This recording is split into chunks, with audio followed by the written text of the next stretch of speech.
This show is brought to you by Dream Digital Art, the place to buy the coolest Jewish and Israel-related art pieces and products. As a schmoozing podcast fan, you'll get 10% off your online order with the promo code shmooze10. Now, let's get on with the show. In this parasha, I'm going to do my summary. Hashem focuses mainly on the laws regarding the land of Israel and slaves. He describes the legalities surrounding the 7-year Shemitah cycle that allows the land to rest in the last year of this process, and goes on to speak about the 7 cycles of Shemitah plus 1 year, known as the Jubilee year, the Yovel. In that 50th year, the Torah describes all the different things that must happen, which I'm not going to go into now because that would be boring. Not boring, but you know what I mean.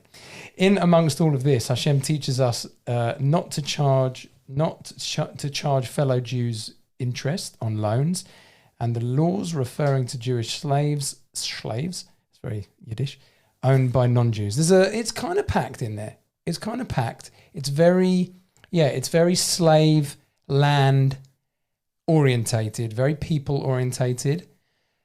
The slave thing. It's a lot like monetary stuff.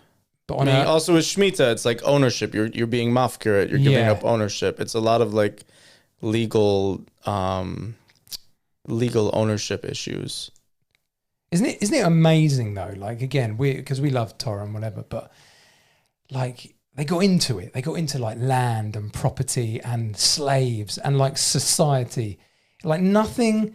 The great thing about Torah is like nothing is taboo. Like nothing is taboo. Like we'll talk about all of it, and then Hashem's like, this is how to do it. If you do it this way, like everything's just sweet. So I saw something Reb Nosson said about he was talking about, and there's this idea that basically like everything in the world has like a spiritual root, right? And as it's like rooted somewhere in a purely spiritual level, and as it comes down in the physical world, it manifests as there's so like this microphone, this chair, like it's all exists in some sort of spiritual world. So the root for money is very, very, very high. I think it's like, I don't remember how exactly it works, but it's connected to basically like where souls are rooted from or something. Wow. Yeah. So that's the whole thing of, that's why there's so much monetary law. And that's why like in this parsha, like these things, it seems like some of it seems like very transactional and like very dry halachas and everything, but it's like this very deep stuff, because when you're talking about like who owns what, transferring ownership, giving up ownership, it's you're changing hands of these things that are very like financial and like secular seeming down here, but at their root, it's like some of the highest stuff possible. That kind of makes sense, because the weird laws of, you can buy and sell land, but in the end, you're going back. Yeah. And that whole redemption thing about like, and how the Torah encourages, if a Jew is enslaved by a non-Jew or becomes a non-Jewish, to a non-Jewish master, you got to try and get him back.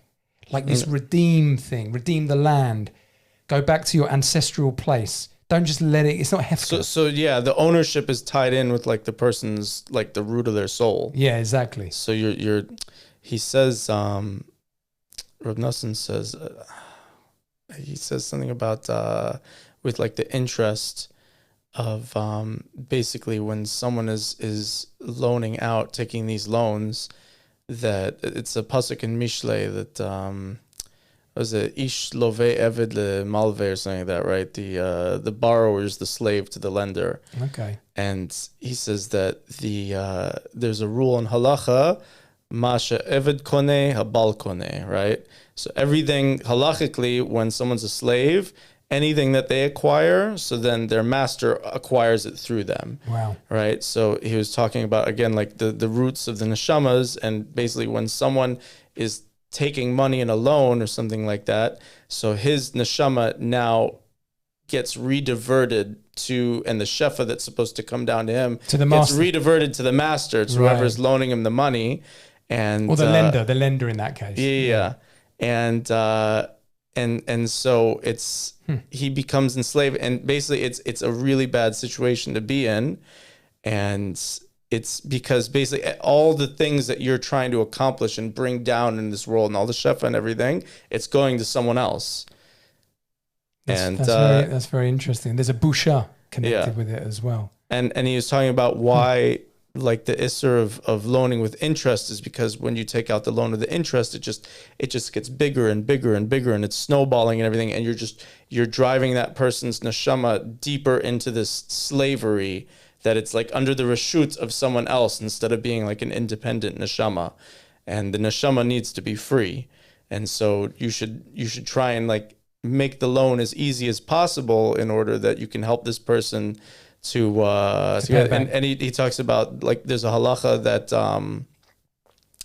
that you should, it's very important when someone is going like this down on their luck that you should pick them up. It's better to like pick them up right away than to wait, right? And this whole thing about meaning like let's say in a community, if a wealthy person falls, exactly, right? So like let's say in a community, you have a very wealthy person and then you have a very poor person, right? And so the wealthy person, all of a sudden he starts like a bad business deal, something falls through, all of a sudden he has like a big loss, and he's on a downward trajectory.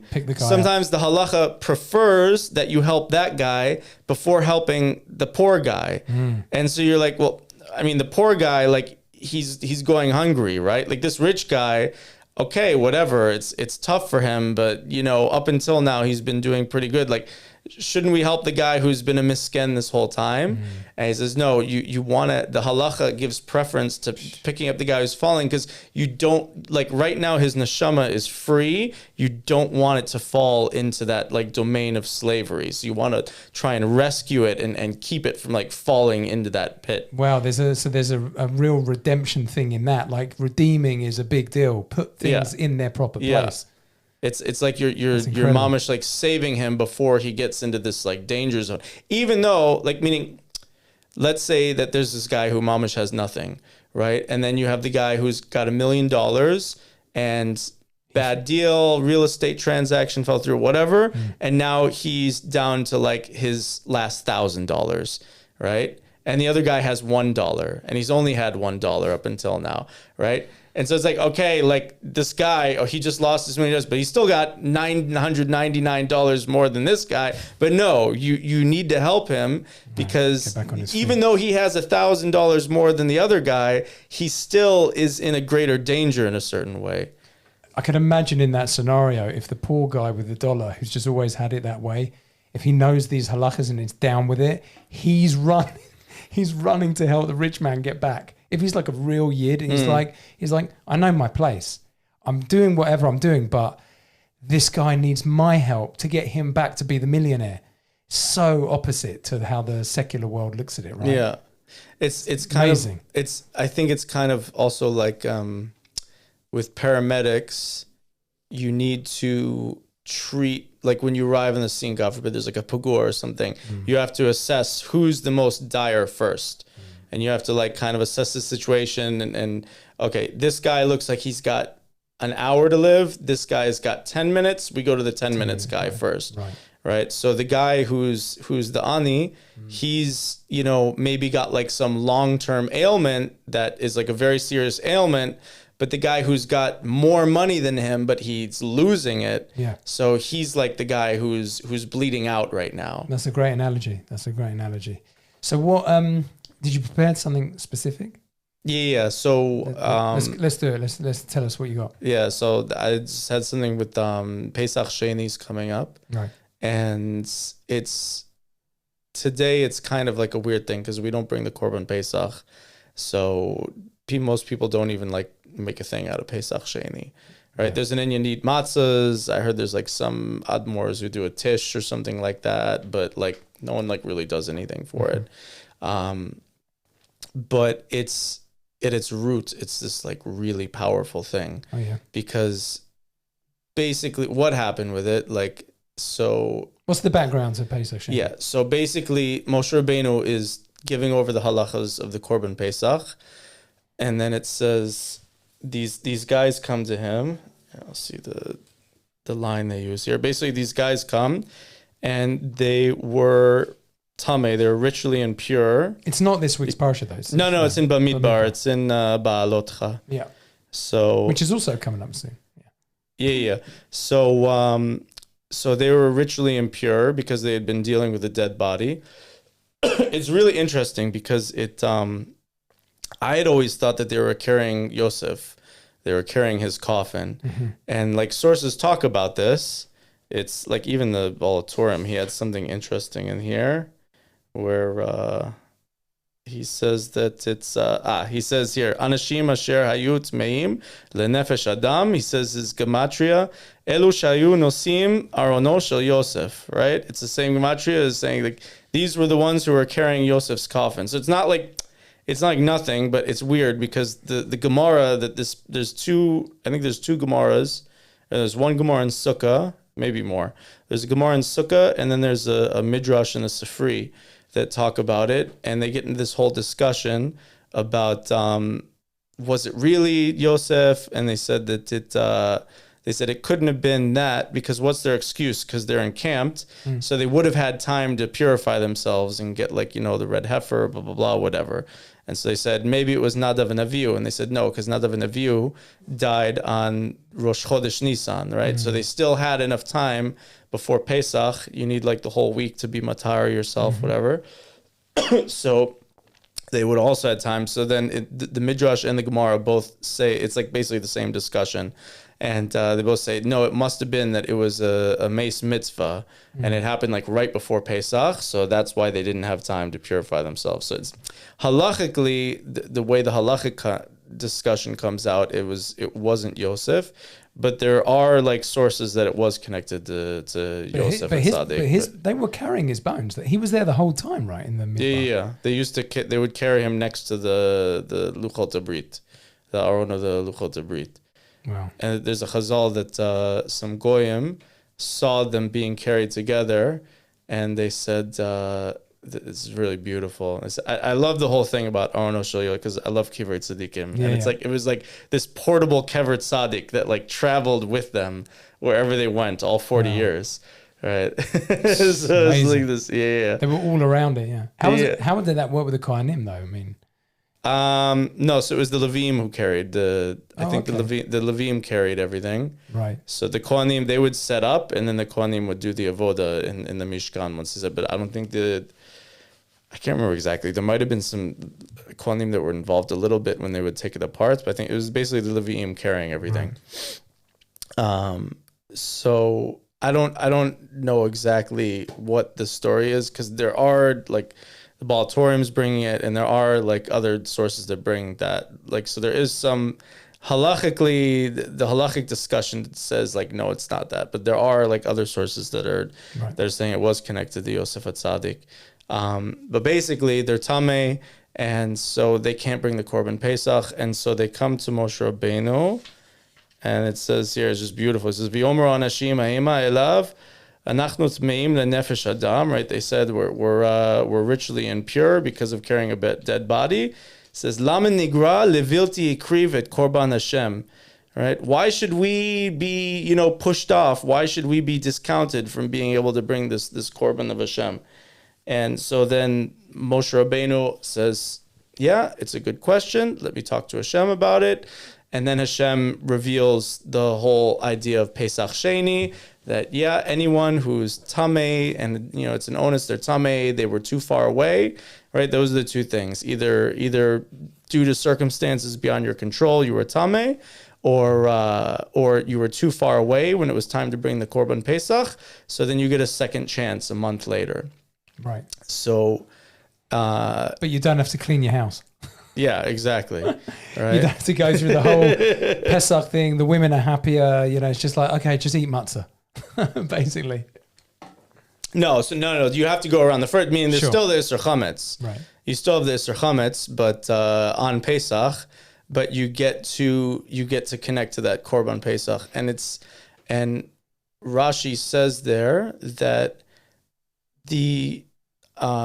basically through them asking, Hashem revealed this piece of Torah to Moshe Rabbeinu in the zchut of them, asking to what's the halacha here? They were proactive. Yeah. They're like, we want to know something. That says a lot about like what Hashem wants from us, because he was like, this is what I'm talking about, boys. Yeah, it might be a few examples. I only know of one other example in the Torah where this happens off the top of my head, and that's with the Benot Slavchad. I was going to say, maybe there's like another example I'm not thinking of, but I think that might be the only other time when the Torah says that basically like someone initiated something, and because of that, in their zchut, Hashem taught Moshe Rabbeinu that, meaning all the other mitzvahs in the Torah, right. like Hashem just says, Hashem al Moshe le'amor, blah, blah, blah. Understand. How many times does it say that? Everything Hashem is just always saying it straight to Moshe Rabbeinu. Where these, I think, are the only two examples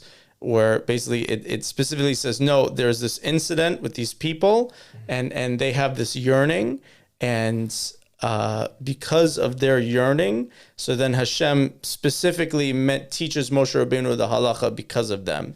Meaning, like, he would have, Rashi says, like, he would have taught Moshe Rabbeinu this halacha anyway. But he held off. It's not like if they hadn't have asked, there wouldn't be a Pesach Sheini. Hashem still would have told Moshe Rabbeinu that there's a Pesach Sheini, but this whole story is recorded in the Torah mentioning them in order that they should have this, because they're the ones who initiated it. They're the ones who created the thing. So Reb Nosson says on this, that it's just this, first of all, like Pesach Sheini is like, it's this crazy idea, because all these other mitzvahs in the Torah where you have this one time, like you miss it, meaning you don't hear shofar on Rosh Hashanah, like you're done. Yeah, it's not like, okay, I'm gonna hear it, I'm gonna hear it on Sukkot. You don't do arba minim on Sukkot. It's not like, you can be mashlim after Sukkot, something like that. There's these certain mitzvahs Hashem is kovea throughout the year, and like if you don't get it, like you missed it, zeo, right? And so why would you have this havamina that the Korban Pesach, you can, like, okay, you missed it, tough luck, better luck next year. You know what I mean? So just the idea that Hashem would take this thing and give you, that you can do tashlumim on it and you get this second chance. That's like the whole message of Korban Pesach, is this second chance thing, right? And it's just this crazy idea, because you don't really find that in the Torah with these other major mitzvahs, right? And so Reb Nosson says that they were tamei the nefesh, and so he says, like, this basically is this whole mashal for people, that what do you learn out of it is that when you look at yourself and you're honest with yourself and you think, like, look at me, I'm tamei, like, look at the things I'm doing. Look at my masim. Look at what yetzaharas I'm giving into in my tavot. I'm a degenerate. I'm nothing. Yeah, I'm so far from Hashem, right? How can I bring the korban Hashem, right? And he says, what's the korban Hashem that you're bringing? He says the korbanot that Chazal instituted, that since we don't have the Beit HaMikdash anymore, so our tefillot are in place of the korbanot, right? And so he says, our avodat Hashem, our connection to Hashem, that's the korban these days. Our davening, our learning, our mitzvahs, that is basically how we bring a korban in this time, right? And so this person, you look in the mirror and you think, with all the things I've done wrong, and with all where I'm holding with my midot and my tavot and then this and the right, is what Hashem wants my davening. Hashem wants my mitzvahs. Like Hashem's disgusted with me. I'm disgusted with me, right? Except that he says, no, you don't say it. You say, okay, you know what? I'm a shegitz. Nachon, okay, I'll be the first to admit it. As you currently are. I'm this and I'm that. But even so, I still want to serve you, Hashem. I still want that relationship with you. And why should I be pushed up? Like, it's a chutzpah, right? Meaning, like, if you have this king who makes this commandment, and then he has this servant who, like, just totally spits in his face and like totally goes against his wishes and everything, and then the guy comes up and says, like, hey, I want a special room in the palace, right? Meaning for any commoner to come up and like ask for a special room in the palace, that's already going to be like, okay, maybe he's going to feel generous. I can try my luck. Probably won't, but but for the guy who like spit in the king's face and like right in his face did the exact thing he told him not to do, for him to come up, like, it's such a chutzpah, right? But it's just that even so, that chutzpah is what I want. Like, you need to overcome that chutzpah, right? And that was the whole thing with Adam Arishon is, I forget where the source of this originally, but basically Adam Arishon's biggest screw up wasn't eating from the tree. Of course, afterwards. It was afterwards when Hashem told him to go out of the Gan Eden. Yeah. And he said, okay, right? He should have said no. Absolutely, I want to stay, right? I mean, like, where would he even think to do that? Like, this is my punishment. I screwed up. I'm getting the punishment. But Hashem really wanted him to argue with him and say, no, I don't want to go. I'm not leaving. You can't make me leave. I love you, Hashem. I want to be close to you. Right? And it seems like such a chutzpah, but it's so illogical. It's constructive chutzpah. You said there's two places that you thought it was the Benot Slofchad. And there's actually a third one, but it's different. It's not the same. I just thought about it as you were talking. When Moshe Rabbeinu is speaking to Hashem and he says, take me out of the book. When Moshe comes to Hashem and basically tries to go against what Hashem is wanting, that's a form of, that's a huge chutzpah. Yeah. But with that, it's a little bit different because there, Hashem kind of hinted to him because he says, let me go and I'm going to go punish them. And I'll build through you. I'll build through you. And Moshe Rabbeinu realized, he says, leave me alone. He says, so you're trying to tell me if I don't leave you alone, then there's a chance to like fix this, right? Where with this, it's like Hashem isn't showing you. He's not showing it. And it seems so illogical, right? It's like, why would I, like, the guy who I just spit in his face, he's the one I'm going to go ask the favor from. Like that it seems so foolish. And so I've got a question. Yeah. So now you've said this. Basically, Hashem is giving a reshut to be a chutzpahdik to him with respect, but it's a really constructive, respectful chutzpah because that's why I created you. So how do you take that into your life? Let's get a bit personal now. Because he's saying that to you. He's saying that to me, right? I have a story actually where that happened to me, where I threw it in Hashem's face big time. I can't say who it was about, but I challenged Hashem once when someone was born in this world, a Jew, and whatever circumstances came about where this boy was not able to get a Brit. Doesn't matter. The mother didn't want it. The father definitely didn't want it. And it was someone I knew. And I challenged Hashem. And I challenged Hashem. And I said, this is not right. This is wrong. You're not keeping up your end of the bargain. And I said, how dare you bring a Jew into the world and not give him the ability to have a Brit Milah? Why are you bringing him here? Anyway, I'm not saying just because of my tefillah. I don't know. But I knew that's what I had to say. And without going into the whole details, this kid ends up getting a kosher Brit with a kosher moel. And how that came about was so bizarre. These people were not connected to anyone religious. And it came to be. And the reason, the place I got that motivation is someone said to me once in some Sephardi shul in London, like some random person, he just, like we were talking, and he said, look around the room, look around the Beit Knesset. He said, you see everyone davening? I said, yeah. He said, look at the most broken person here who's really like going for it, but not like in a, like shockling like a mad person, but someone who's like got spitting in Hashem's face, so to speak. He said they're the tefillot that Hashem wants because that's the broken person. That's what we learned from Tehillim with David HaMelech. Yeah. Everything is broken. And when something is broken, who else have you got to turn to? I've been saying that about this war from the very beginning. I'm like, what's everyone worried about? If Hashem doesn't step in for us, we're finished. What, we can take on the entire world, can we? The entire world this time. It's not just a bunch of Germans. We cannot beat the entire world. Impossible. All the armies of the world. And that's why I'm like, whatever goes down here in this situation, in this war, Hashem has told us we will never be annihilated. So he's going to step in. I'm like, be in the moment. That's what I said to you at the beginning when we were talking before. I'm like, I don't know what's going to go down. October the 7th was bad. But be in the moment. Emunah. Otherwise, what are you doing?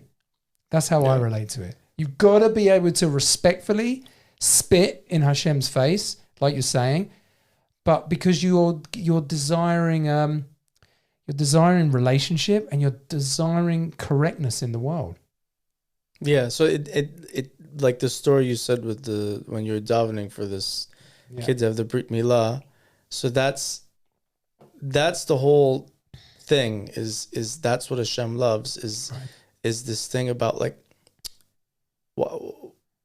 what so there's nothing for me, like that's it, like I'm just I didn't make the cut, really, like Hashem.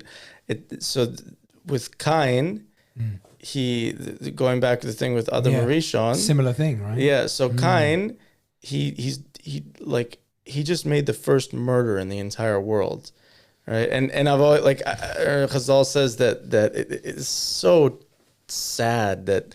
It says that Can you imagine when he was stabbing him, because no one had ever killed anyone before in history. Oh my God. So he didn't know how to kill a person. So he just kept stabbing him, or he had a rock, he was beating him, whatever. He just kept beating him and beating him and beating him and beating him because he didn't know like which one's going to be the knockout punch, which one's going to be one that actually. Then it says like he didn't know. I forget the lashon. It's something about he didn't know which way the soul leaves the body, right? And so he says, like, maybe I'll hit him here, maybe in the throat, maybe in the jugular, maybe in the lung, like whatever. Like he just kept beating him to death until he finally took his life. But he was intending to have the life gone. Yeah. But I'm saying like it was just didn't know how to do it. Yeah. But he was like, Mama's going for it. Wow. Right. So it's just this crazy. It's not like he just heartlessly put a gun up to his head, boom. Yeah. In 2 seconds, he had to really work for it. Right. He had to discover how to murder someone. That's interesting. Right. Yeah. He had to like create this new thing that had never existed before and like bring it into existence, this new concept. Right. So you think like how evil is this thing that he just did? And Hashem comes and he tells him, I'm going to banish you, this, that, whatever. And he's waiting, and Hashem's waiting. But the crazy thing is, what does he say to him? Yeah. He doesn't even say like, I'm sorry. I mean, like he does, but the wording he uses, and he doesn't really admit yeah, I shouldn't have done that, or I'm sorry. He says like, Hashem, is my sin too heavy for you to bear? Right. And it's almost like sarcasm. Yeah. It kind of was, and like I think Rashi there says, if I remember correctly, I think he says like you carry the whole Shemayim and Aretz on your back. You carry the whole universe. You can lift it up. You can't carry the weight of my sin, right? So he's admitting that he sins, but he wasn't coming from this place of like, I'm so sorry. Could you ever find in your heart to forgive me or something? He was just saying like, what I did is so bad. Like you can't deal with that. Like it's childish. Yeah. It's very childish. Yeah, but even with that, Hashem lessened his punishment. He didn't totally wipe it clean. He says, okay, you're gonna live these 7 generations and everything, right? And Hashem is okay, that counts as teshuvah. I'm not letting you off, but I'm gonna lighten it a bit, right? Just from what you said. And what did he say? Like basically you're saying like, what you can't be sovel me in your world, Hashem. Like there's no place for me. You can't bear my sin. You can carry this whole world, but you can't carry what I did wrong, right? So I'm like there's no place for me here, right? And that was enough. Wow. Right? And so then Adam Rishon speaks to Kayin about what happened, and he says, speaking, killed his brother, blah blah, and he sinned, and because now they've both got their respective sins. Like right? father, like son. Yeah, and they're like sitting at the bar, like reminiscing over their mistakes in life, and Staring into the whiskey. yeah, right. And the barman is there. He's like, hey, fellas, we're closing up soon. So Adam and Kayin at the bar. So Adam is like, I ate from the fruits and now I'm cursed and all of humanity's cursed that we have to work and sweat of the brow and Kayin says, I killed my brother and so Adam Rishon says to him, so Hashem gave me a talking to, he gave me a dressing down, and Kayin said, me too. And he says, what did you say? And he says, I did Teshuvah. I admitted I'd done something wrong. And he said, and what did Hashem do? And he says, he forgave me. Right? Obviously, again, it's not a full forgival, but according to the amount of tshuva he did, it helped. It had an effect. Mm-hmm. And Adam Rishon, again, this whole thing that he never thought in his mind, he didn't realize tshuva was a thing. Right?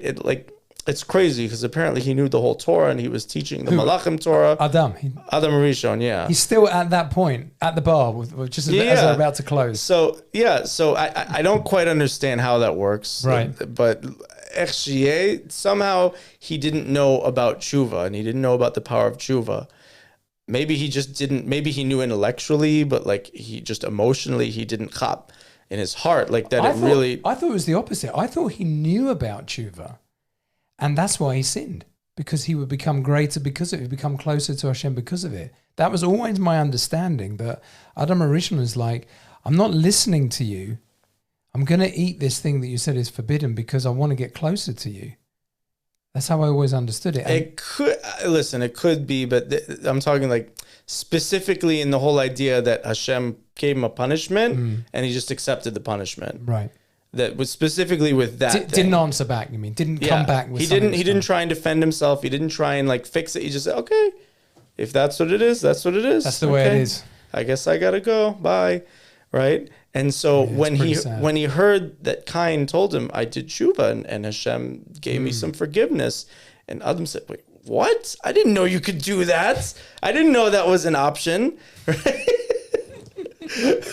Duh. And but it just, and so then he said the Tehillim. Adam Rishon wrote the Tehillim. We say, Mizmor Shir Yom HaShabbat, Tov Lehodot LaHashem, right? So he says, when we say it every Shabbat, right? Mm-hmm. So, and the whole thing with Shabbat is the same shorish as Teshuvah, right? The pasuk V'shavta ad Hashem, right? It's like Shabbat ad Hashem, right? So Shabbat is this whole inyan of Teshuvah, returning, right? And so when he says Mizmor Shir Yom HaShabbat, it's about Shabbos, but it's also a mizmor about Teshuvah. And when he says Tov lehodot laHashem, right? So we commonly translate it as it's good to give thanks to Hashem, but you can also reread it as it's good to be modeh. It can also be vidui, right? To confess. To confess to Hashem. Right, it's the same shorish as vidui when we do the confession during Tachanun, right? So he says,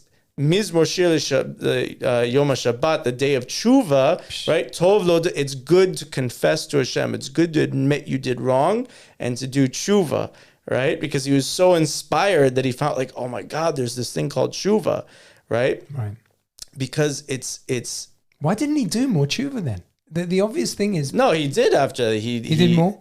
Yeah. He did lots of things. He separated from Chava for 130 years and to try and do tikkunim and everything. And he tried to do a lot of Teshuvah. But in the very first moment when Hashem confronted him about it, he didn't do Teshuvah in that moment because he didn't realize it.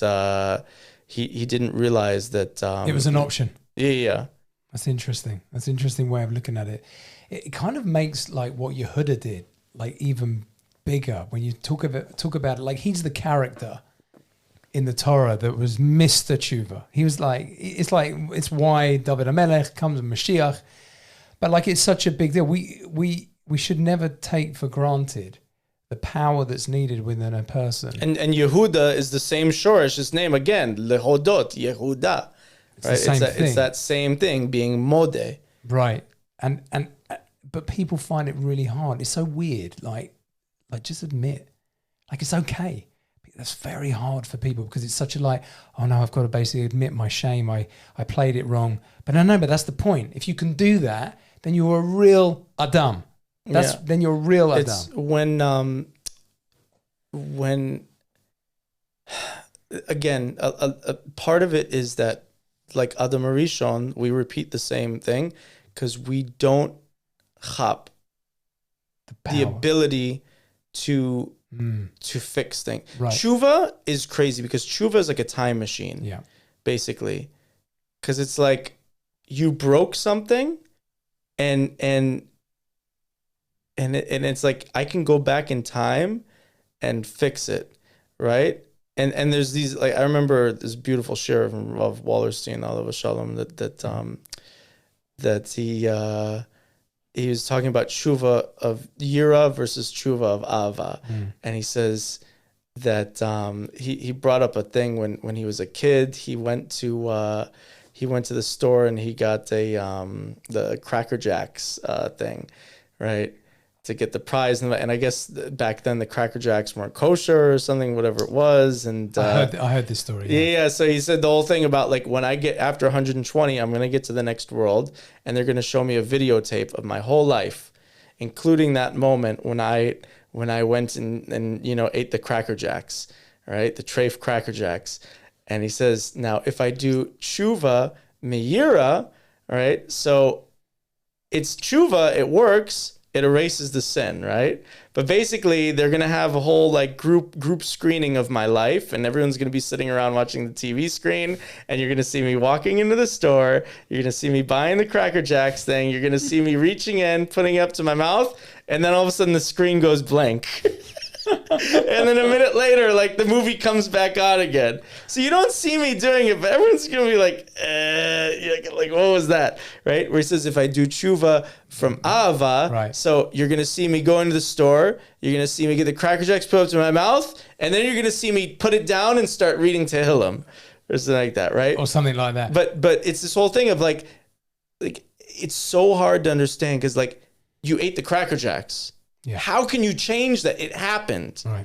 You can try and do better in the future. How can you change something but it's like Teshuvah is a time machine, right? You can literally, and I think this is kind of part of the whole thing about like how time is such a big thing in Torah and how we're Makadesh the time, we're Makadesh the Shabbat and the Chagim and everything and Kiddush HaChodesh and everything, because through Torah, we can actually have mastery over time. 𝗠𝗢𝗦𝗕𝗬 that, it's not like Back to the Future where you get in the DeLorean and like physically go back to the, the Wild West or this, that, but like spiritually, you literally get in the spiritual DeLorean and like go and like get the almanac from like your Bifton and Yitzhahara. Or so good. Great pop culture references.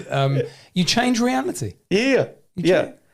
And, so the thing is that even if we don't understand it, and we can't understand it because we're finite, we don't understand what all this means. But I like to think of it as like, like there's energies. I know it's that word energies, but like you've altered reality, and there is no time in terms of spiritual reality. And so therefore you've cleansed something and that changes things down here. Yeah, but it's so hard to, this is the thing, is with the whole time traveling, it's like, it's so hard to believe in that.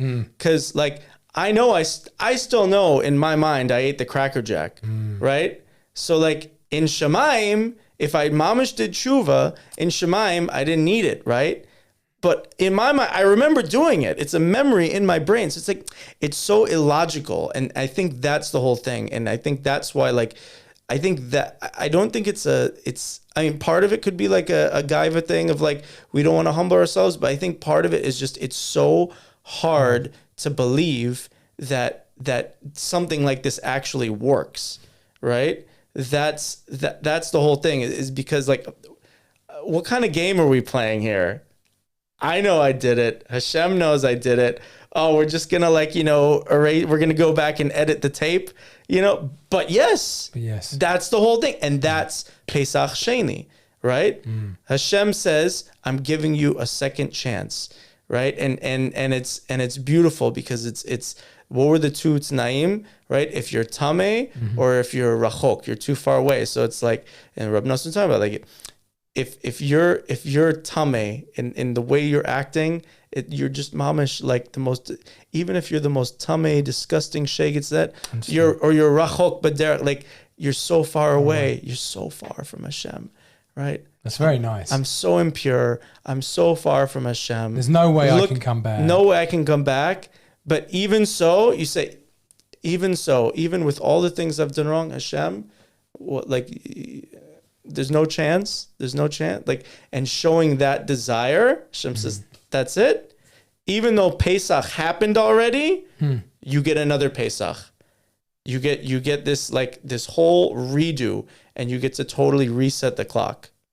But it's specific to the Korban Pesach. You bring a Korban on Pesach Sheini? Yeah. Right. But there must be something connected with the fact that it's Pesach, meaning it's the birth of the nation. Because someone could have come along and said, Hashem, I couldn't build the sukkah. I couldn't build the sukkah. No. There's no Sukkot Sheini. Yeah. There's no. I'm saying it's Pesach. So it's fundamental. It's the basis. It's the, if there is no Pesach, there is no Jew. Maybe that's why it's more. I mean, you don't bring a korban on. You want to get graphic? Why not? We're all men here. Okay. So in the Shar Kavanot, what's the whole thing with Pesach? So in the beginning of the Shar Kavanot, the Uriah Kadosh talks about what is this whole idea of Pesach. He goes through the whole history of Pesach. So we talked earlier about there's a period where Adam Arishon, he separated from Chava for 130 years, right? There's this wild midrash about, so basically Kayin, he lives his 7 generations, and then his descendant 𝗨𝗥𝗜𝗔𝗦𝗕𝗬 is going out hunting with his son. 𝗨𝗥𝗑 is blind, his son is guiding him. He thought that Kayin was an animal, and he shot him with the arrow, and then realized that it was his, his forefather, and then he like claps his hands, and he was so strong he like killed his son by accident and everything. So now he has the 2 wives, 𝗠𝗢𝗏 and I'm forgetting the other one's name, Ida or something like that. I'm butchering her name. 𝗥𝗢𝗏, right? So they don't want to have more kids, and he says this whole thing about, no, you should still have kids and blah, blah. So Rashi brings down this whole Maisa of basically Hashem had given them a warning during the time of Enosh, and Hashem flooded 1/3 of the world, right? And he gave them warning. He says, next time, if you guys don't clean up your act, next time I'm flooding the entire world. Right, but before the flood of Noach, there was the flood of Enosh. Well, I didn't know that. Yeah. And the precursor, the tsunami. You want to hear something wild? He flooded 1/3 of the world. I saw there's a Makubal who lives in Ashdod or Ashkelon, I think. His name was Rav Yosef Shani, and he sent me a sefer of his once. I'm forgetting the name of it right now, but it's like Na wrote something, I want to say, whatever it is. So he says in there that this whole thing of the Dor Enosh and the flood of Enosh, it's like there's a midrash on a pasuk in Eov about, also in Devarim too. There's like a pasuk, like a very obscure pasuk that like Rashi brings about. He says that he mentions that the Torah doesn't talk about it in the psukim very much. It's like these very obscure psukim, right? But Chazal darshan out from that they talk about this whole flood that he did of 1/3 of the world, and it was like a test run, right? So Rav Yosef Shani said, I've heard others talk about, but this is like the most legit source. He said that is what the Goyim refer to as Atlantis, and like the sinking of the lost city of Atlantis. Oh yeah, yeah. Is like, so the story is kilu true. Wow. They got it from us. Wow. Right? is that they screwed it up and they made it into a whole avodah zarah thing and everything. But basically that's where the story of Atlantis comes from. There was a city under the sea. It was like a whole continent or something like that. And Chazal says that Hashem submerged 1/3 of the landmass of and people survive there? They live there or no? Well, I think all the people that were living on that part died, but like the rest of the world survived. Right. And then Hashem said, you saw what happened to them. Right. And I'm giving you a warning, right? So basically, 𝗨𝗥𝗜𝗦𝗕𝗬's 2 wives, they, like, everyone knew the score. And they said, like, listen, Hashem already warned us. No one's doing Teshuvah. We're living in, like, you know, Las Vegas, Tel Aviv, whatever you want to pick, right? Like, nothing's getting better. We're not going to have any more kids with you. Why should we bring children in this world just to see them die, right? So they had a whole machloket. So what do they do? Go to the Beis Din, right? Let's get psak. So who was the Av Beis Din? Gadol Dor of the time, Adam Arishon, right? So they go to Adam Arishon's Beis Din, and he gave a psak. He told the wives, you don't need to worry about Hashem's cheshbon, what he's going to do. All you have to worry about is your mitzvah. You have a mitzvah to help your husband be Mekayim Pruvu. So, you know, you need to have more children with him. And they said, okay, why don't you practice what you preach? You haven't been with your wife for the past 130 years, right? And so he says, you're right. And he took the tochacha and he got remarried to Chava. Wow. And that's when they had Shet. Right, so in the Psukim, it has the story of 𝗨𝗥, and right after that, then it says that Adam gave birth to, or whatever, he fathered Shet, right? So that's the reason that it comes right after that. Okay. So basically, it's a long-winded thing, but basically there was these 130 years that Adam Arishon was separated from Chava because, like, he was trying to, you know, he figured part of the whole thing. You know, there's certain halachas not being with your wife, like during famine and this and that. So he felt like I'm in this really bad matzav. Let me separate away from physical pleasure and being with my wife and this and that until I can try and fix the damage I've done through this sin, right? The problem was because he wasn't with his wife for 130 years, so the Yetzer Hara was trying to trip him up with lusts and sexual averas, right? And basically every day for 130 years straight, he was being spilling seeds, being motzi zer levatala. Yeah. And all these neshamas are like, you know, we're making all these demons and this and that and everything, right? So these neshamas that, like, because the whole idea is that, like, every drop of zera has a neshama in it. That's right? And so he's like bringing out all these neshamas. But these neshamas were coming from a very high place. The Ari says they came from his brain.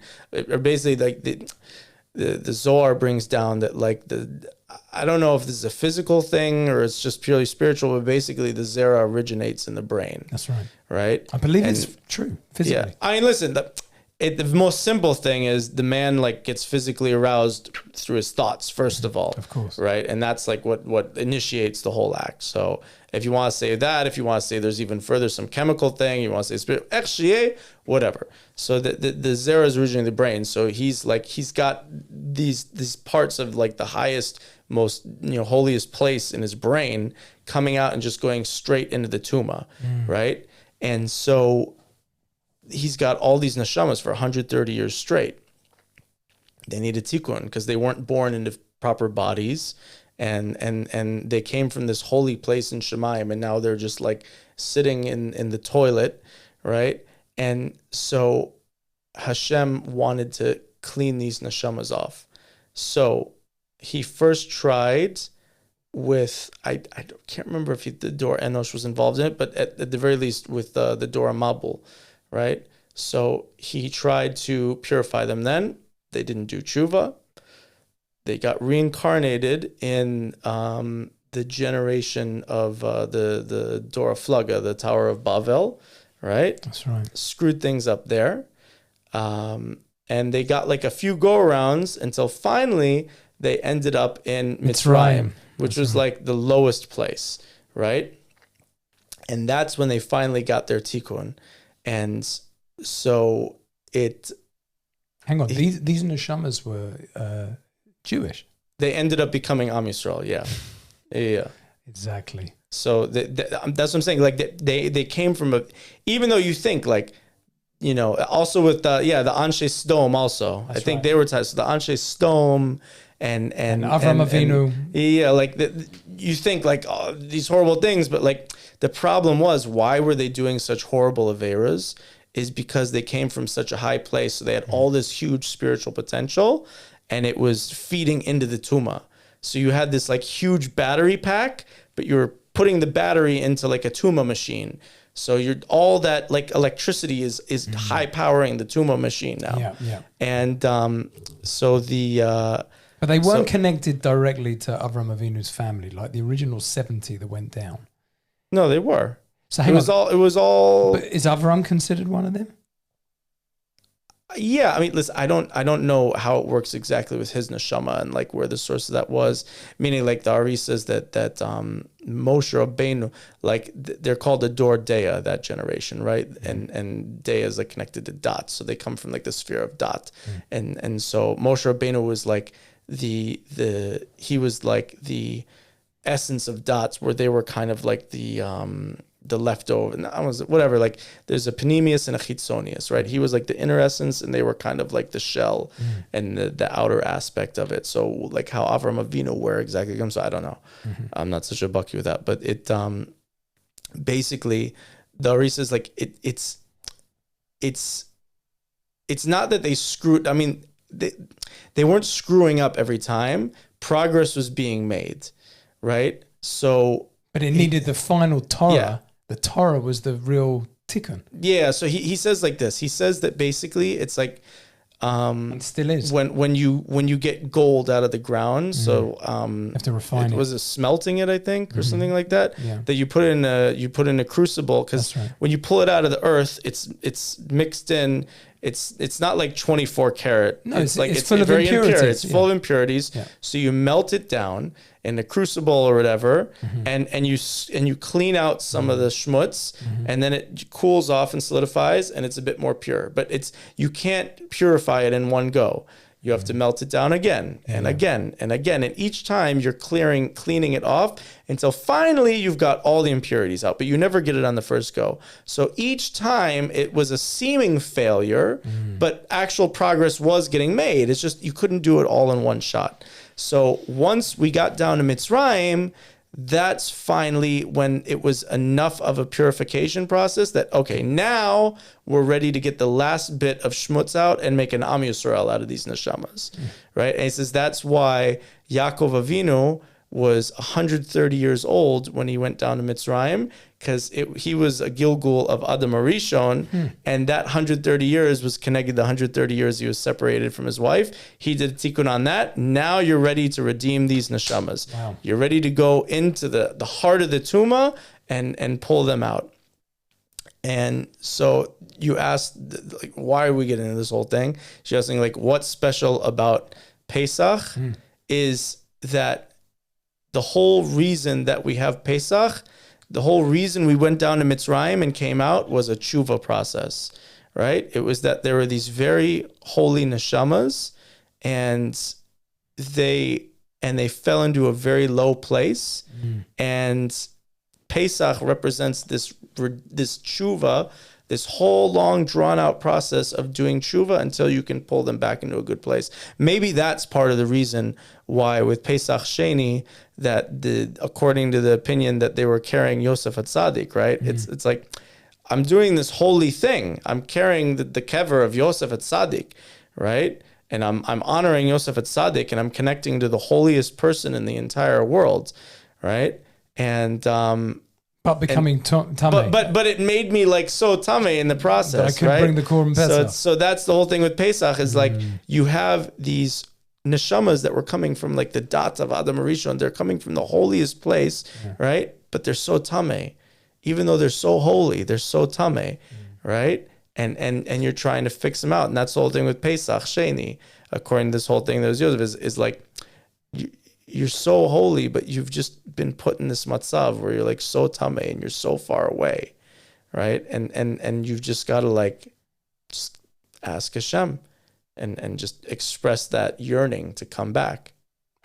Really, all of history, even since then, is still this cleaning up process. Even now, we're in this situation. You could look at it as like, oh my gosh, like you said, you prayed on Rosh Hashanah, you want it easy, but if the Jewish people are part of these souls that were from a very high place, but the Avera of Adam Arishon, and therefore the rest of history, the whole thing is a talich. The whole thing is a talich.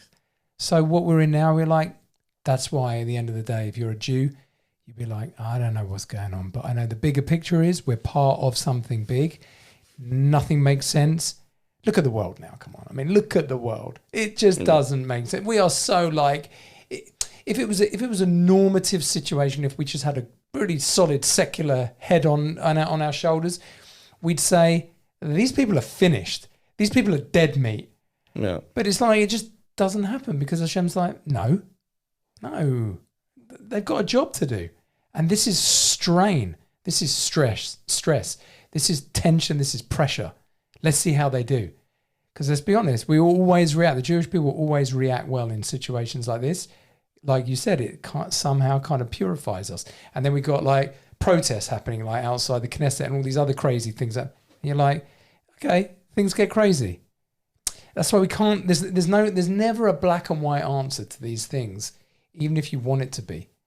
And without getting into politics, but like the Jewish leaders, there's something good in. If they're Jewish, there's something good in them. They don't deliver. Maybe they don't deliver for exactly the reasons you just said. We've come full circle. Do we? Do you?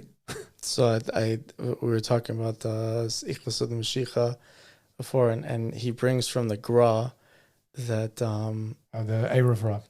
Yeah, so he says that there's this concept avot siman avot, or no, is maseh avot siman nabanim. Yeah, the right? most famous, probably one of the most famous classic. Yeah. So he applies the concept to Yaakov Avinu, that when he leaves Eretz Yisrael to go to Lavan, that represents Am Yisrael having to go into Gullus, and when he comes back and he confronts Esav and everything, that represents the process of how it's going to be when Am Yisrael comes back from the Gullus to Eretz Yisrael, and the confrontations with Esav and with the Goyim and everything. And so he says there that you see that this is kind of the flip of why to say the leadership maybe isn't so good. He says that basically what does he do? He lines up the shpachot, the maid servants first and their kids, and then he puts Leah and her kids, and then last he puts Rachel and Yosef. And it was in order of least beloved to most beloved, right? And he hides Dinah in a box. Yeah. All right. So he didn't which get is he a did, whole so thing the, there. But. So the Gra doesn't get into that. Right. But basically the order of the wives is like the lowest status wives to in increasing until you get to the most one he loved, and the highest one is Rachel. And so he says that basically there's going to be these three like classifications, just like that's how he came back to Eretz Yisrael. That's how Am Yisrael. So he says the first one is the lowest on the totem pole, and he says that's the Erev Rav. They're like the lowest of the low, right? He says, but they're going to be first. When Am Yisrael comes back, they're going to be the ones in charge, right? They go first in line, so they're going to have the leadership. They're going to be running it. And he says, then the next is Leah. That's like, that's already one of like, she wasn't a shifcha, she was like a proper wife and everything. So he says, but she wasn't the most loved. And he says that that's going to be like the kosher Jews, but like, just like the Hamon Am, the Pashut people, right? Misorti, this and that. And, they're maybe not holding so high, but Sachakol, they're like good people. And he says, and then the very last one is the most beloved. That's the Talmidei Chachamim.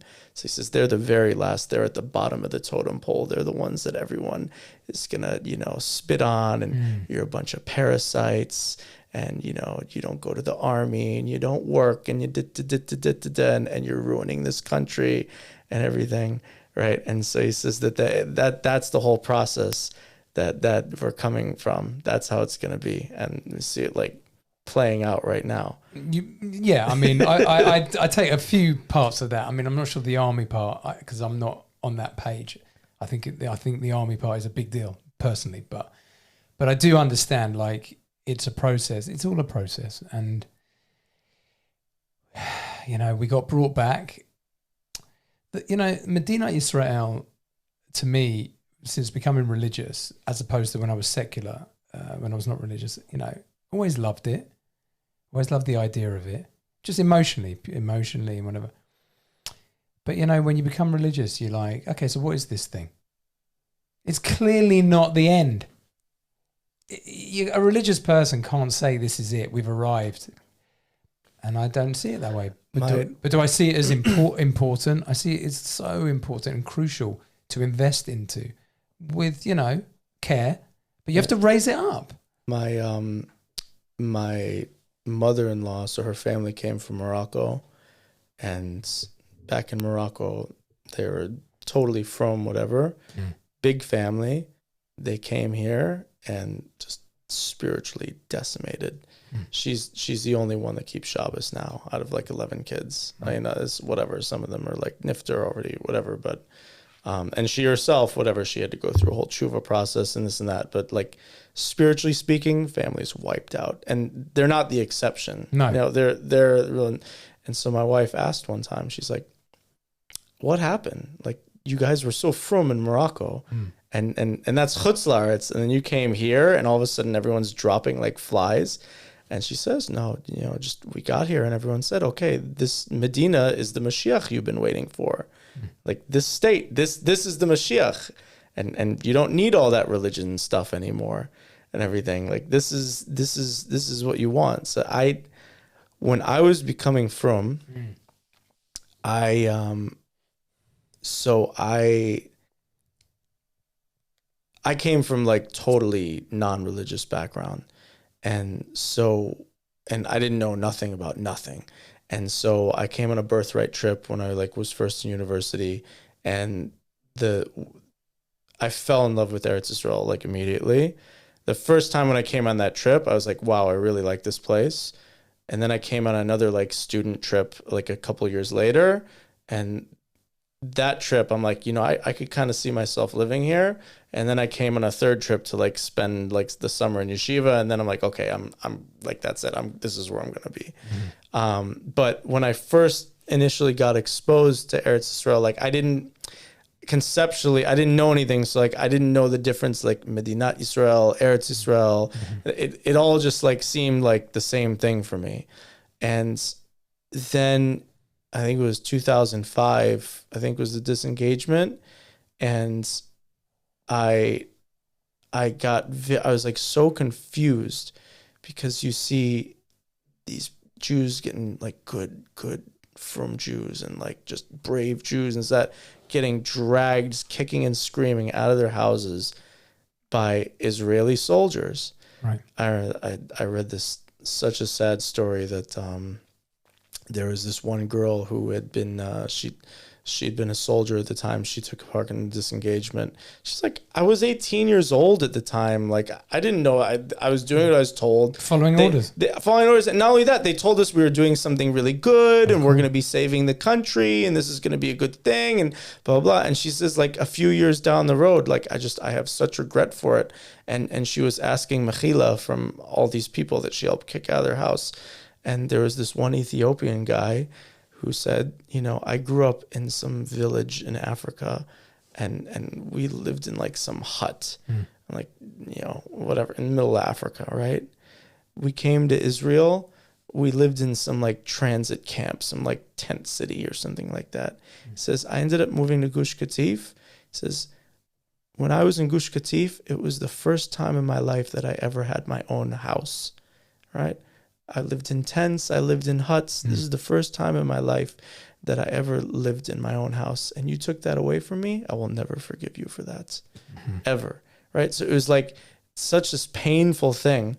And I remember hearing from a Rav and a Chabad Rav in Tucson back when I was living there, that I don't know where he heard this one, but apparently he said that like when Ariel Sharon was helping plan the thing, he says, he wanted them to have a special uniform that had the Israeli flag like front and center on their uniform, so that when they're coming to take these people out of their homes, they should fight back less. Because oh, it's the Israeli flag. They're on our side. Of course. They're here in order to like put up less of a fight. But like, it was so confusing because I was like, if this country is like our thing and like, how can, and it's so holy, like, how can it be doing something so wrong? Right? Like, it was such a stira. And like, and that was the very first time I remember that like something like didn't like mesh. And I was like looking into it, and I was like trying to see from these like a lot of 𝗔𝗕𝗦𝗧 𝗨𝗥𝗜𝗔𝗛 people who are like trying to like, they also they had this cognitive dissonance about it, and they're like, well, no, the state is really a holy thing. And so the question is, well, if it's holy and it's like a manifestation of Hashem's will, what happens when it does these things that are obviously the exact opposite of Hashem's will? And they were like really struggling to come with these answers, and like, you don't buy it. Nah, that was the first time I said, okay, there must be two different things. There's Eretz Yisrael, and then there's this institution of a state. And that's when I like first kind of realized, okay, these are like two different things. And the people in power try and make it into the same thing, because, and when the original Zionist movement started, that was the whole thing too, is like, who hasn't been davening for 3 times a day for the past 2,000 years to go back to Eretz Yisrael? Like, Eretz Yisrael was this thing that it's just like, you just say the words Eretz Yisrael and like people's hearts stirred, right? And so they knew that that was something you could hop, right? That the, like, everyone just wanted that, right? And so they tried to package it together as this package deal and make it all seem as one the same. And I remember that for me personally, that was the first time when I like kind of started to separate. Okay, these are like two separate things, and you can. 'Cause I remember like when I first like found out that there were these. That man doesn't say the same as you. So very, very, very different. He says the opposite. He says that's part of the process because of all this history that we have. Everything goes back to Adam and Rishon. I'm not trying to convince you of anything. No. I'm a proud Dati Lumi Jew. I'm sending my kids to the army. I see it as part of a process. I don't see a separation. I see bad choices, man. 𝗔𝗕𝗦𝗧 was bad, and we're paying for it. Whether it's direct, it would seem direct, but like, the thing is that I've never looked, especially after becoming religious, especially over the last 20 years and maturing spiritually, 1 + 1 doesn't equal 2. 1 + 1 can equal 4,763.5, or 2, or 1, or 4, or 7. Because nothing's really making sense. You as your Behar, you're the one that's making sense. That's all you got. You're not changing the world. And then bad people come in, or bad choices. I try not to get too bogged down. And if I feel like there's something that's not right, so you fight it. That's what this war is all about. It's very confusing. It's messed up. But I don't feel so confused about the war. Like we were talking like before about like the whole that whatever, but like the war in general, like it seems, for me at least, pretty clear, is that no one likes talking about this because it's just very heartbreaking, depressing, uncomfortable, whatever. But Lamaisa, this war has been pathetic for us. Absolutely pathetic. We've accomplished nothing. 7 months in, we've rescued 3 captives, which is the same amount we've killed, which is a tragedy. It's not like they did it on purpose. It's a horrible tragedy. Right. But at the end of the day, like, your scorecard isn't great. Everyone else who got freed was because they had to release terrorists to do it. It's not because the army went in and rescued anyone. So they basically rescued no one, right?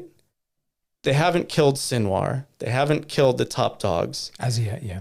They haven't. Okay, but as of right now, haven't touched the leadership. I think they've taken out, like, I don't know what the estimate is now, but something like 5% of the tunnels, something like ridiculously low. They probably have no idea how many tunnels actually are. They haven't stopped the rockets from shooting, right? And so it's like, and they've 7 months in, all they basically accomplished is to get the whole world to hate us. Right. And the thing is, like, So it can only get better. yeah, but I'm saying, like, it's a total. What does that mean, Begadol? Like you're saying, meaning like this, like, okay, you would say, if you want to, would you say that to a soldier? Would you say that to a soldier who's been in Gaza? Would you say that?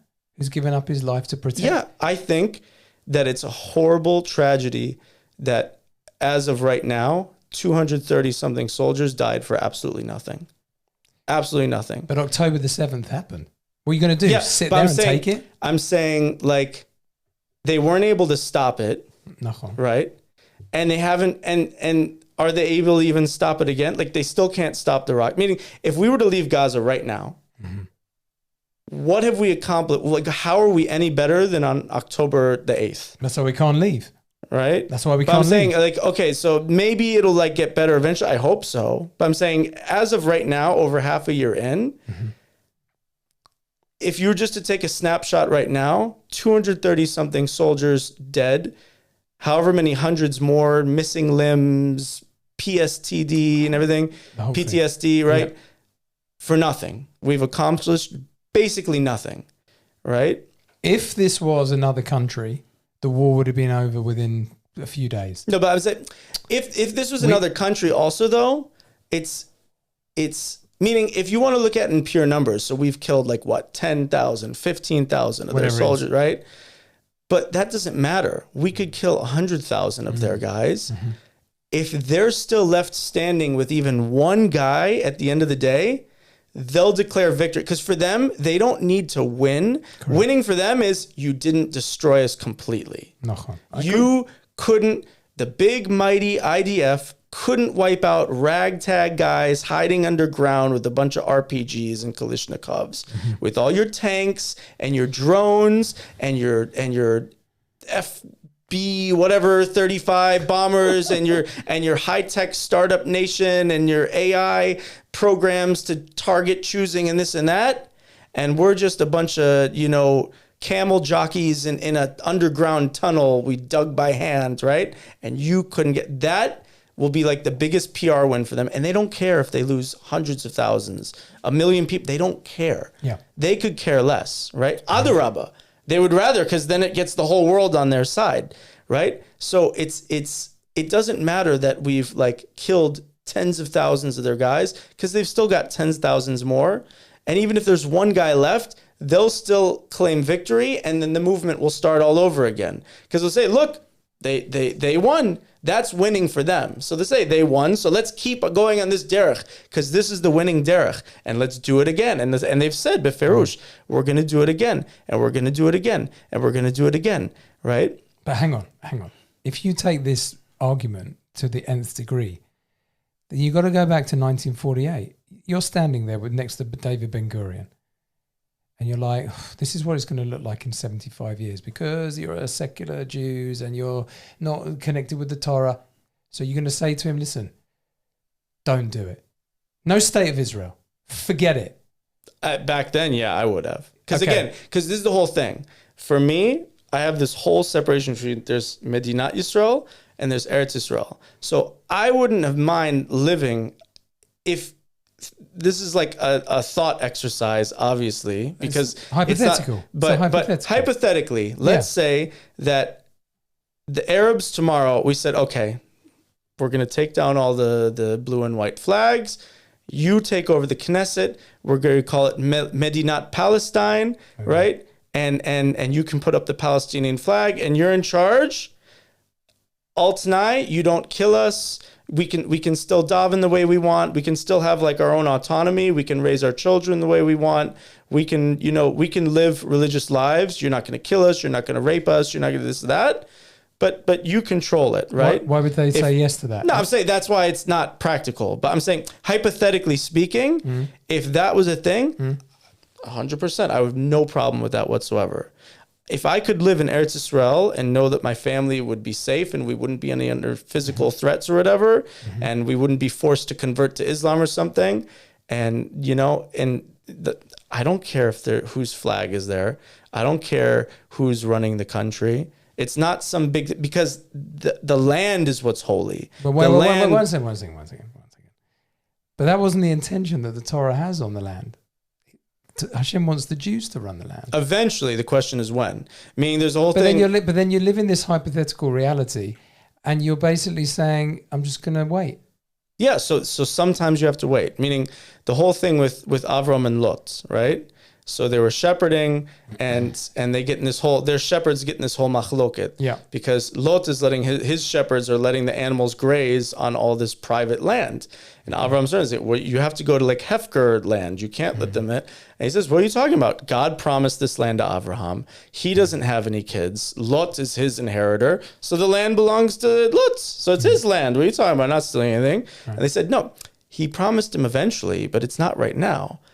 That's going to be in the future. As of right now, you can't treat it like you're the balabait. So Eretz Yisrael is promised us it's going to be eventually. But does that mean that it's ours right now? No. So it's convenient. It's a convenient argument because it's not convenient. It's Gemara, right? There's a famous Gemara. But it's happened. So that's the thing. That's the thing, right? How do you deal with the fact that practically? It's happened? If you're asking me in 1948, what would I tell Ben Gurion? I would tell him, don't make the state. Now, we're unfortunately 76 years later in a situation where, practically speaking, if we were to let them take over the country, they just massacre us, right? So whatever, it's a different situation now. If we're talking back then, though, I'm saying, like, for me, like, I don't ascribe any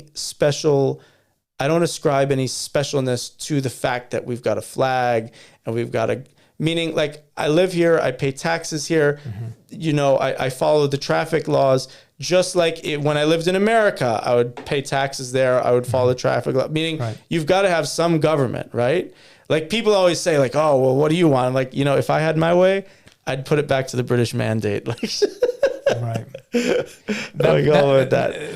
British mandate, who were the great lovers of Jews. No, that's true. But I'm saying like it's very true. I'm saying facetiously, but also that on the whole, we'll be happy to be under Arab rule, and be their second class citizens. If I could live a fully autonomous religious life, I could, again, that I don't have to worry that my daughters are going to be like kidnapped and they'll come back. Oh, guess what? She agreed to convert to Islam. She's married to Mustafa now or something. If I didn't have to worry about that, and hypothetically, yeah, I would have no problem living in a country called Palestine where there's an Arab Knesset and there's this and that. And they put I don't care. Right. I don't care. Right. For me, it's living in the land. It's connecting to the physical land and the Kedusha of the physical land. To say like, oh, it's our army, it's our flag, it's this and that. Like, and Adarabba, again, practically speaking, it's not an option now. But if we could turn back time, it would probably be better that way. Because those are the thing that like people say that like people get upset when we don't have Harabites and the Arabs are on Harabites and everything. And so you say, no, it's better that they have it, because if the secular government had it, they'd put like a soccer stadium up on Harabites or something like that. Possibly, right? Yeah. So it's... I'm not saying it's perfect. I never said it was perfect in the beginning. But history, human beings, they're not straightforward. And you could say, there's never been a time where anything ever in history has ever been straightforward. Uriah, how did we go as a people? Because you can argue it the other way. When we were in the land and there was no Arab rule and the Jews had full autonomy, they screwed it up. Yeah, but the why they screwed up, because we didn't keep Torah. But again, I agree. But we have no precedent for anything that you're saying. It's all hypothetical, meaning the situation we find ourselves in is better that we clean up our act. To be Makadish. I'll say like this, meaning we were talking about the war and why did I get into this whole thing with the war? So let me say this. There's a very famous Gemara, is in Ketubot. It's Kuf Yud Aleph, right? That it talks about the 3 oaths, right? The famous. So it says that there's an Isser of going up to As a Eretz wall. Yisrael kecholma. Yeah. Yeah, right? Whatever that You means. can go, so they said, it's basically going up in mass Mm-hmm. or going up in force, conquering it, right? Meaning you and I, we can get on an El Al plane, we Nachon. can make Aliyah, that's totally fine, and move here as individuals, but to be part of a whole movement, to make an army, to conquer it and everything, Hashem said, no, like, I'm going to tell you when the time is right. But they had an And- obligation and- they had an oath to keep. The Goyim. Yeah, so then the They never second one kept was don't rebel against the Goyim, and then the third one the Goyim said is don't kill the Jews to more than necessary, right? They failed. So at that. so a lot of people taina that okay, because they were mevatel their oath, so now we're not beholden to ours. I'm not so sure that, I don't think it's so pashut with that, meaning is our oath talui on their oath? It's not so pashut that it is. But none of it Right. was halacha. It was all So agada. it's a machloket. It's a machloket. Rov poskim hold that it's just an agadata. It's not a halachically binding. This is the whole thing. The main proponent of it was Reb 𝗨𝗘𝗦𝗕𝗬 of Satmar, course, right? of course. So he wasn't the only one, but the minority held it as halachically binding. But the thing is like this: even if you want to say it's just a gadata, it's still a Gemara, right? Like Chazal didn't just say it for nothing. Meaning, okay, you want to say that like if you make a state before Hashem tells you to, so you didn't actually perform a technical isser, but like it's just Hashem gave you advice and you didn't listen to that. Like Hashem's still telling you something, and it's very scary because he says there that they quote a pasuk from Shir Shirim of comparing us to like gazelles and everything, and the Gemara says, if you don't listen to these oaths, I'm gonna make you like gazelles of the field, that you'll just be free for whatever hunter to just spill your blood like animals of the field, which we've been experiencing a lot here, right? So I want to say like this: the Gemara, whether you want to say it's halachically binding, whether you want to just say it's Hashem kind of giving you hashkafa or whatever, there's no problem with coming to live in Eretz Yisrael. But it was never the Torah's plan that we would make these institutions and put our faith in them, right? And the whole reason that everyone, Moshe Feiglin had an interview with someone, and he's like right after October 7th, he puts so strongly, he says basically the whole basis that this state is justified, he says we don't have a country with an army, we have an army with a country. He says that is how this country was built. It's an army that happens to have its own country, right? He says the whole ideological basis for why this country was made was because we had a Holocaust and there wasn't a Medina. So no state means we have Holocaust. If we do have a state and we do have an army, so then we won't have Holocaust. He says that's the reason why every foreign head of state, they get them off the plane, they hop them in the limo, Yad Vashem. straight to Yad Vashem. If they could, they would have the plane land at Yad Vashem, right? And everyone has to pay homage and put the wreath on the memorial and this and that, because everyone wants all these world leaders to be modeh that this country has a right to exist because of the Holocaust and this and that, right? And so he says, like, so what mandate do we have if the whole reason we made this thing is to prevent a Holocaust, and now we just had a mini Holocaust, right? And so I want to say like this. Well, it was a pogrom. It wasn't a Holocaust. It was like a mini Holocaust, right? Okay, So I'm well, saying, we're like, semantic over words. whatever. I'm saying this is the whole type of stuff that theoretically was supposed to not happen again. Right. And the whole thing, never again, never again. That was, It's all true, what I you're was saying. telling someone the other day, I'm like, never again has now become this like empty slogan. Now the new slogan is, we'll dance again. Right? Like that's going to be their new thing because no one believes never again anymore. Right. Right. But I want to say like this. Eretz Yisrael is the eventual destination for all of Am Yisrael. For sure. Right? When everyone is going to get here, we don't know. In the meantime, as many people as can come here as possible, that's great. But that's like a personal thing. It's not kechoma, right? So when you try and do it against the way that Chazal mandated and Torah that Hashem basically mandated, right? And you put your faith in these institutions instead of directly in Hashem, so they're going to fail you, right? And that's what I was saying with the whole thing of like how it's just the best word I can come up with our progress so far in this war is pathetic. It's absolutely pathetic. It's tragically pathetic. You're right. Right? Meaning if October 8th, we didn't send a single soldier into Gaza, we would be better off than we are right now, because we would have the same amount of hostages, basically, because we'd get whatever. Anyway, we released terrorists to get those ones back. So we would have gotten those ones back. We would have had rockets shooting us. We still have rockets shooting at us, right? So we made no progress, but at least we would have saved 230 soldiers from dying, and however many more permanently maimed. And my wife's uncle, we went to my mother-in-law for Shabbos like a month or two ago, and her uncle came to visit. He was by us in the meal. We were talking about the whole thing, and he said something very profound. I think he was in the Yom Kippur War, maybe another war too, and I was talking about, these miskanim, the guys getting their legs blown off, their arms blown, this, that, or whatever.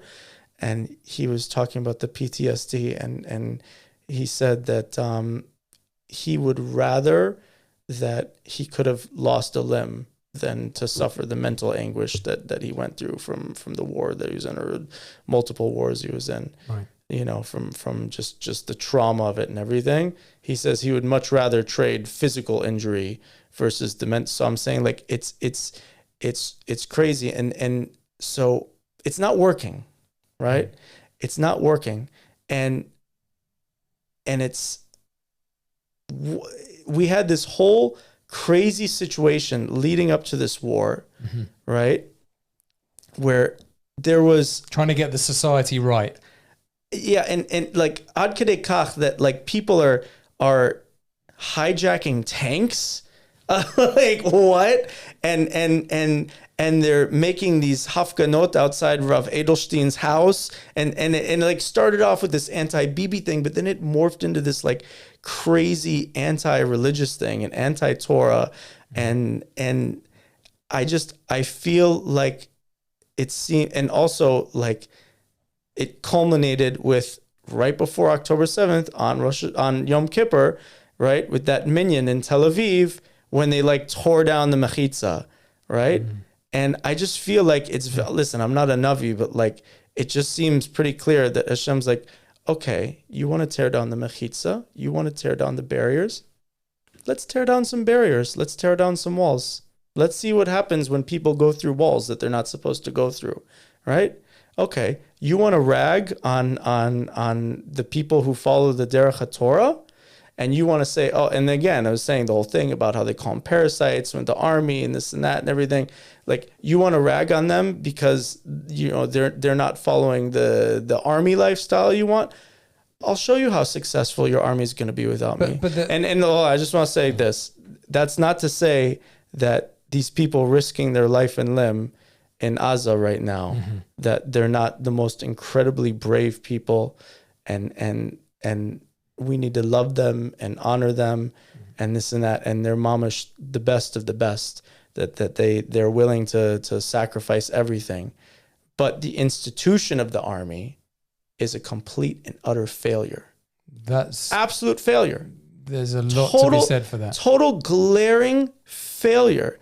And I was thinking, like, when they were first, it took them like a month to prepare just to do to go in on foot. Right? They were getting people flying them in from all the corners of the world and everything. And it took like at least a month just to get it, maybe 2 months, whatever it was. And I was thinking, like, God, like in 1967, it didn't even last a week. The war was over in 6 days. Here, we haven't even started the damn thing. We're a month in, and like we haven't even like got going with it and everything. So I'm saying, like, it's not to put down the soldiers, the guys, mamish risking it. They're mamish the bravest of the brave. But the institution that they're unfortunately being sacrificed for And the people running that, it's just pathetic. But it was It was the same institution in '67. They did better then. It was more. Yeah, but I'm saying in '67 they weren't rebelling against Hashem so much. They weren't tearing down the mechitza on Yom Kippur in front of everyone. And they weren't like, it's crazy that the Bagats in the middle of the most crazy war we've ever had, for 76 years they've been trying to draft the Chareidim in the army, right? In the middle of this war, this is the time you choose to say, okay, we're going to close down all the yeshivas, right? Now we're going to force you, and we're going to take away your money, and we're going to put you in jail, and like. Now, okay, I understand this is something you want. You've wanted it for a long time. But like, you couldn't wait until like this is finished to sort this out. Dafka now, right? So I'm saying like there are rotten elements within it. No question. No, but I'm saying it's not just rotten elements. I'm saying it's the institution itself, right? And but this is what we got. This is what we got. This is what we got. Meaning, so we have more. We have Hashem. We have to change. Yep, no, we have Torah. I'm saying we need to stop trusting in these institutions, and we need to just say, it's like I was saying before, just like I pay taxes here, I follow the traffic laws here, I pay taxes in America, I apologize.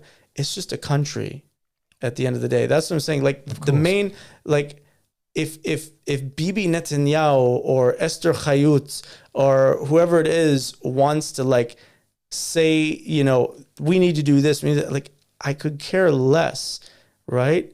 The main thing is what the Torah says to do, and kol zman that we keep following them and ascribing leadership to them and looking for direction from them, Hashem is gonna say, like, okay, let's see. I mean, again, in '67, like, it's just crazy. The same IDF that in '67 was able to and forget a group of terrorists, like 5 full-on armies, right? In less than a week, they decimated them. Right? The same army now can't even take out these guys hiding in a bunch of tunnels.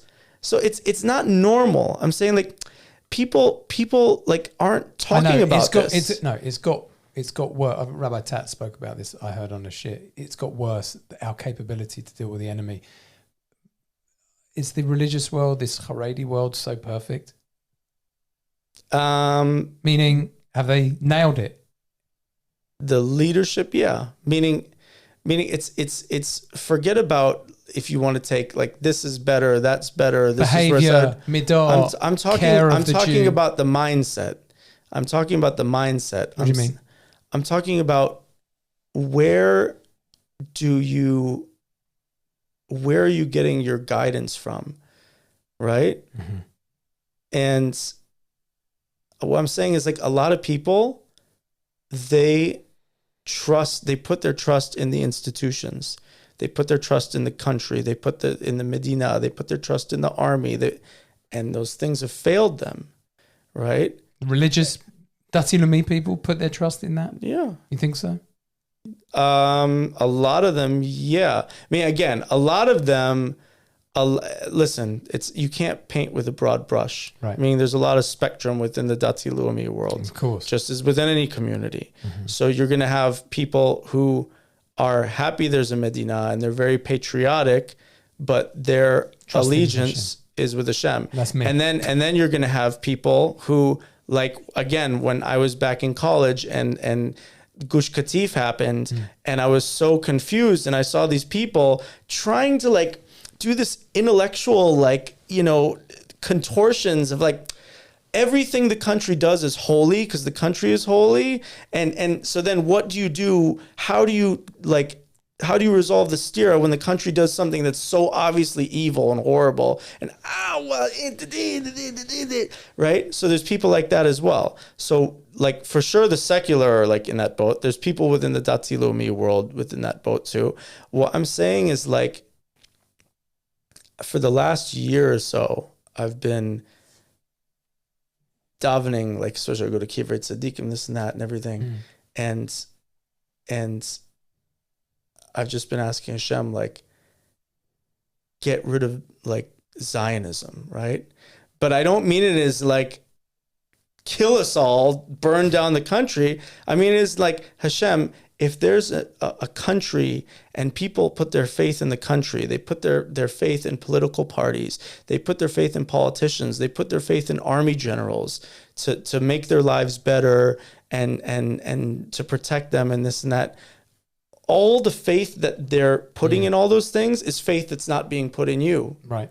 And at the end of the day, the longer that we waste our time not putting that faith in you, we're not getting Mashiach, right? And so it's an ideological thing. It's like when I was saying, like, I'm saying like, Hashem, get rid of these ideological alternatives, right? Maybe that's what will come out of all of this. I hope so. That's my as big well. hope.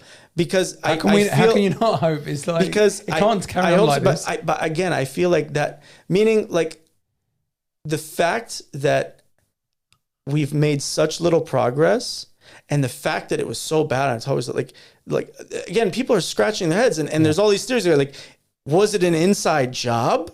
Right. Because it's like, it doesn't make any sense. The best intelligence services and spy agencies in the world dealing with the most locked down population in the world and they've got the most securely monitored fence and border wall in the entire world and with one of the most efficient and powerful armies in the world. And for like 9 hours in some places, they were just wire cutters and drones. Yeah, right. They were just running roughshod and like it's pretty humiliating, raping and pillaging and plundering for hours and hours and hours. Right. It's so beyond logic that it's like for someone to just look at that and be like try and explain it logically and like they're just missing the whole point. Right. And so I feel like Hashem like is so glaringly trying to send us a message that it just, how can you not take that message away? Unfortunately, a lot of people aren't. Of course. And it scares me because like if Hashem is trying to shift our trust from all these other alternatives over to just him, right? So it's like, and we don't chap. Yeah. So it's like, nation. So how much worse does it need to get? God forbid. That's what freaks me out. But I just, that's the whole thing when like, I'm not trying to say, when I say pathetic and this and that, I'm not trying to say isn't like hoity-toity that this, I'm just saying it's like Hashem is making it so obvious. The same army that can pull off a 6-day war can't even like stop for 9 hours or 5 hours, whatever it is, like a modern pogrom of the most heinous thing. So it's like, you have to say like Hashem is trying to like send us a message here. I'm pretty sure that's the message. Like I don't know what else it would be other than that. Right. And so would you leave? If I felt that my family was in imminent physical danger, then probably. But short of, meaning like if I believed that the most likely outcome is that there's going to be guys in the back of white Toyota pickups driving down Beit Shemesh, like then if I thought it was more likely than not that was going to happen pretty soon, then yeah, that would probably like get me to go. But short of that, no. What about if, which I don't believe is going to happen, your kids had no choice but to be drafted? Would you leave?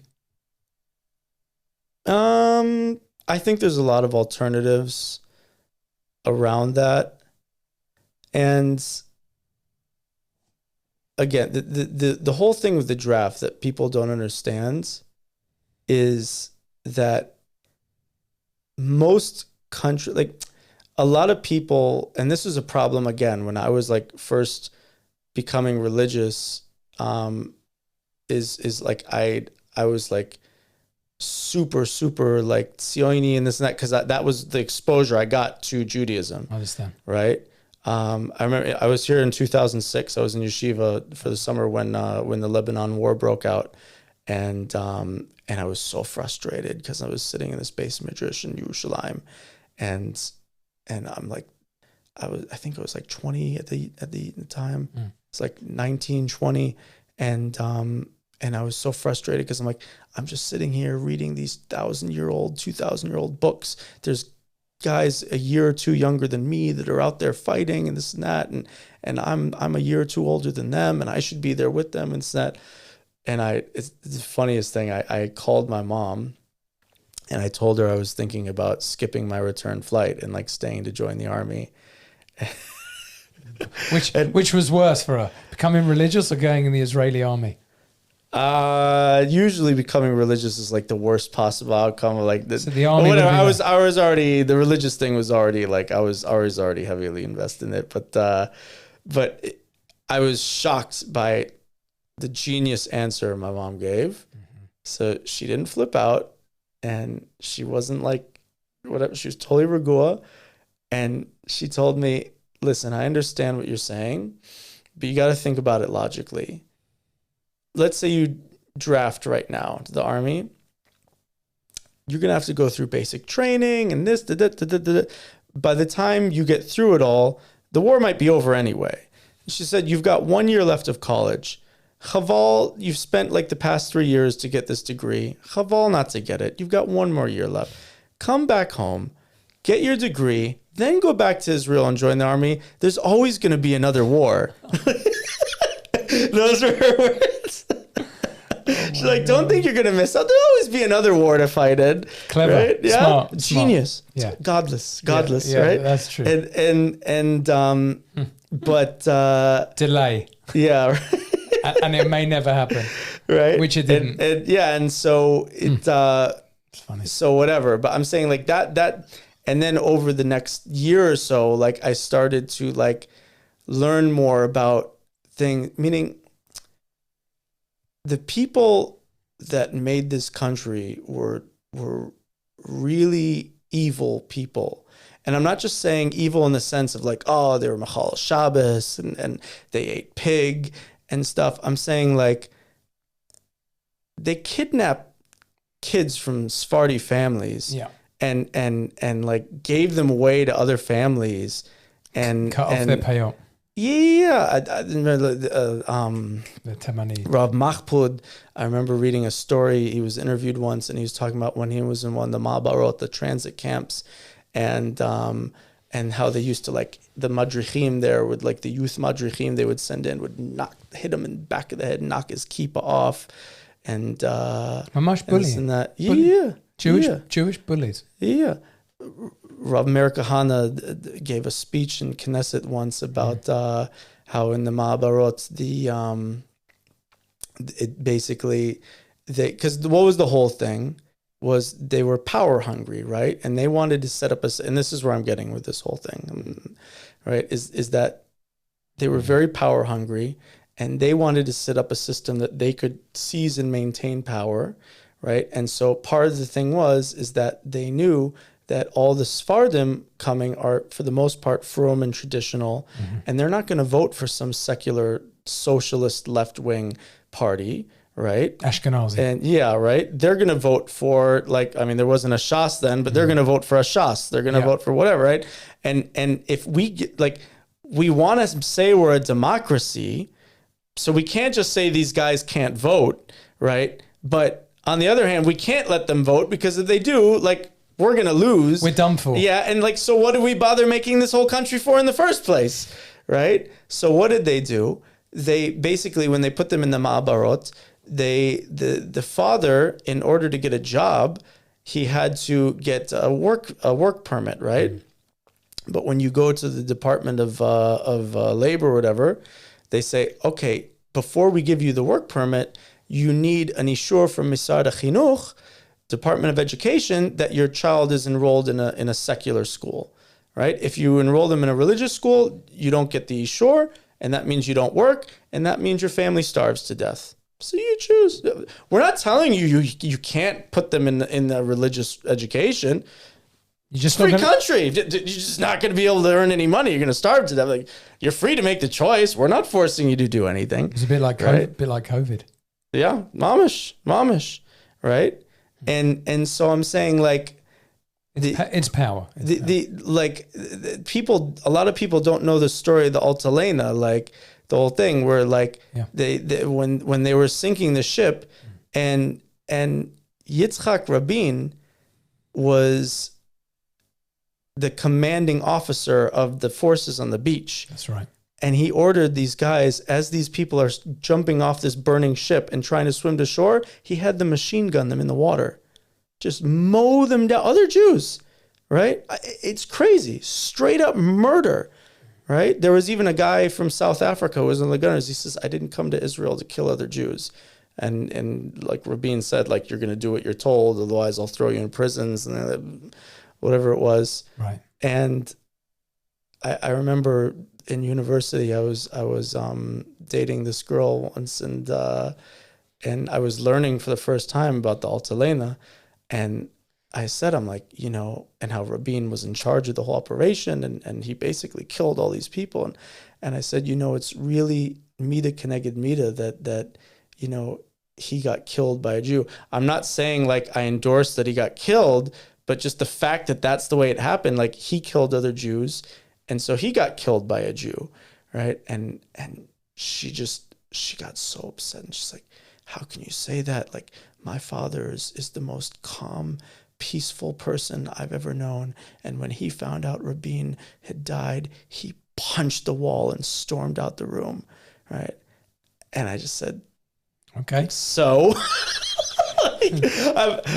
one man's reaction doesn't change anything, really. Like, that doesn't change the fact that this guy ordered fellow Jews to be machine gunned down as they're like swimming to save their lives, right? And so the whole thing I'm going with this is that basically, like, there was a lot of heinous stuff. Again, it's not just that like these people didn't keep Shabbos, they were against keeping Shabbos, they didn't want people to be from. They did really messed up bad things. Really, really messed up stuff. Fact. Right? Yeah. It's undisputable.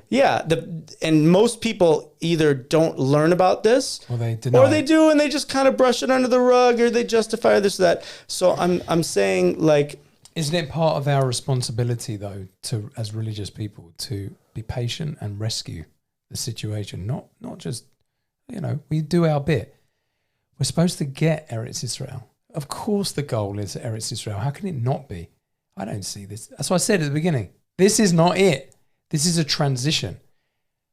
Yeah, but the thing is, how do we get it? And so I'm saying, dedicating ourselves to institutions that were built by these type of people, right. I just don't see how that's the path forward. And you asked the thing about what would I, how would I feel about my son getting drafted? Yeah. Right. And so that's the whole reason I had this whole 𝗪𝗓𝗦 is that I'm saying, like, again, they set up the country in a certain way that, meaning, like, there's stuff that's so inefficient here. There's such crazy election politics. We went through like 5 elections. It would have kept going. It would have kept right? going. I think it was 5. Was it 4 or 5? It was 5. It was 5 in what, like a year and a half? Pathetic. It's insane. How could you have a system where that's even possible? Shul committees don't even do that. Doesn't even happen to a shul committee. Right? But what people don't hop. They just kind of, like, because it's because there's, there's so much struggle and people just trying to make it through the day. Yeah. They don't take time to think that that's not a bug. That's a feature of the system. Mm-hmm. It's set up in this crazy deal making way and everything because they made it in such a way that they could structure it to their favor to gain power and hold on to that power. So with the army, in every other country in the world, the army has one job. It's to kill the enemies and keep the citizens safe. In Israel, it has 2 jobs. One of it is to keep the citizens safe and kill the enemies. The second tafkid, which is just as important, is that you should take all these disparate different Jews from Africa, Jews from Asia, Jews from North America, Jews from Europe, and you should put them in this cultural melting pot, and they all come out the same thing. They all come out in Israeli, right? That you take all these different cultures and you bind them into one thing. So it's not just that you're serving as a soldier, it's also that you need to go through this like this cultural indoctrination, right? Which has nothing to do with Torah, and it has quite often the very opposite of that. And that's part of the goal. And there was a famous interview with oh God, what was his name? Perez, right? That when he lost this election, and this reporter was interviewing him, and he says, "We lost and they won, or they won and we lost." No, we lost and they won, as we said. And so he says, well, "Who's the we?" And he says, "The Israelis." And he says, "The Israelis lost." And so he says, "Who's the them that won?" He says, "The Jews." Right? Look it up. Look it up. I believe you. Right? I believe but I'm you. saying that's the mindset. So I'm saying, again, all these institutions here were built with that mindset, right? And so we're in this process. We're like, whether Mashiach comes tonight, B'ezrat Hashem, or he comes in another 100 years, God forbid, or what, like, he's coming at some point, right?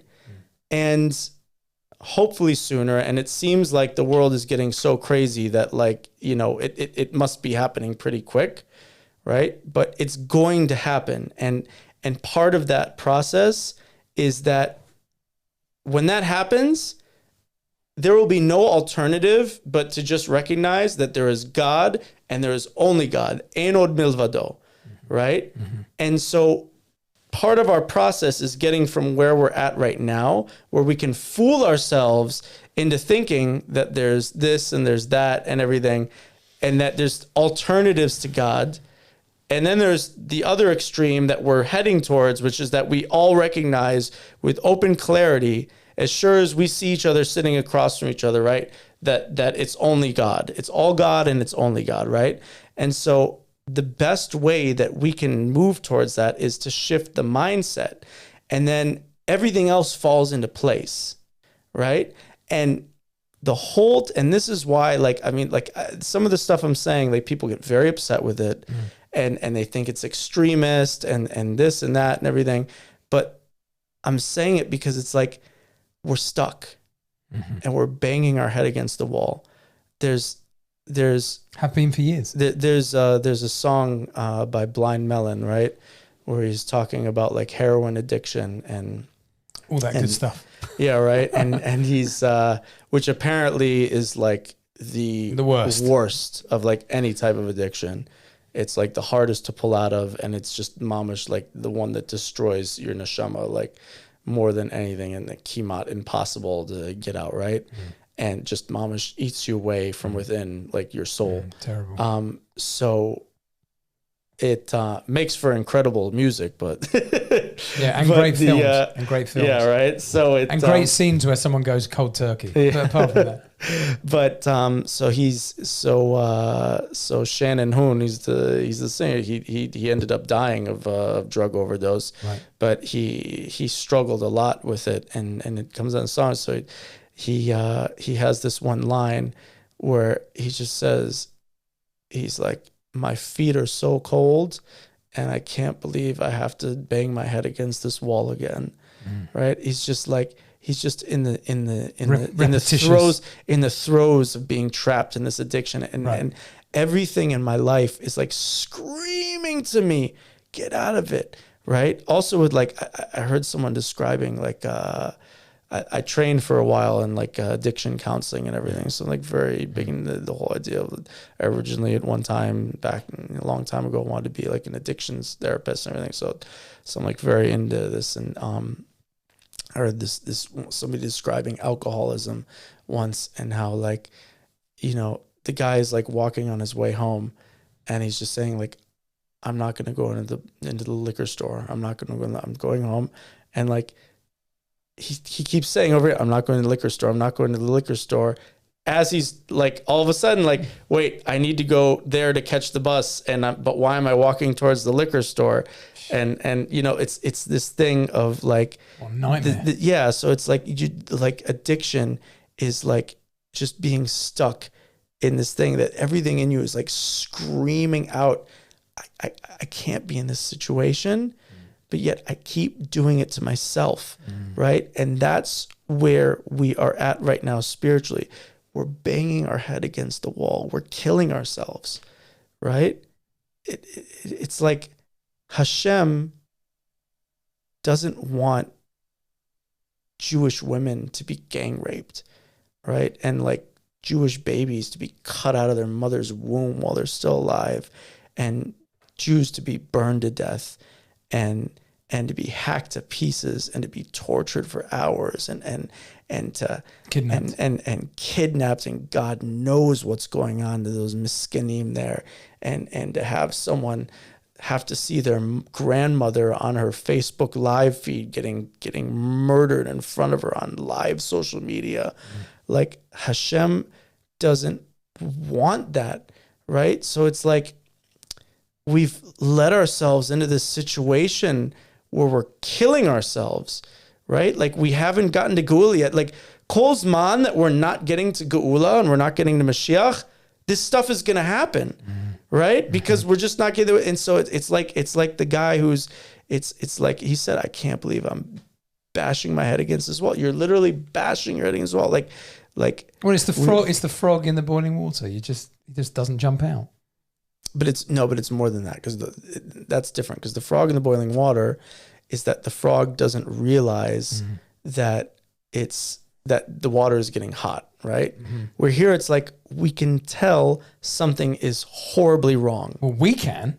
No, everyone can. Meaning, even if you don't realize it's from Shemaim, like something's going on. This isn't how life is supposed to be. This is just crazy. It's insane. I know, but some people are feeding into it and are making it worse. They're like desperately wanting to hold on to this idea of we want to be a nation like any other nation, which is nonsense.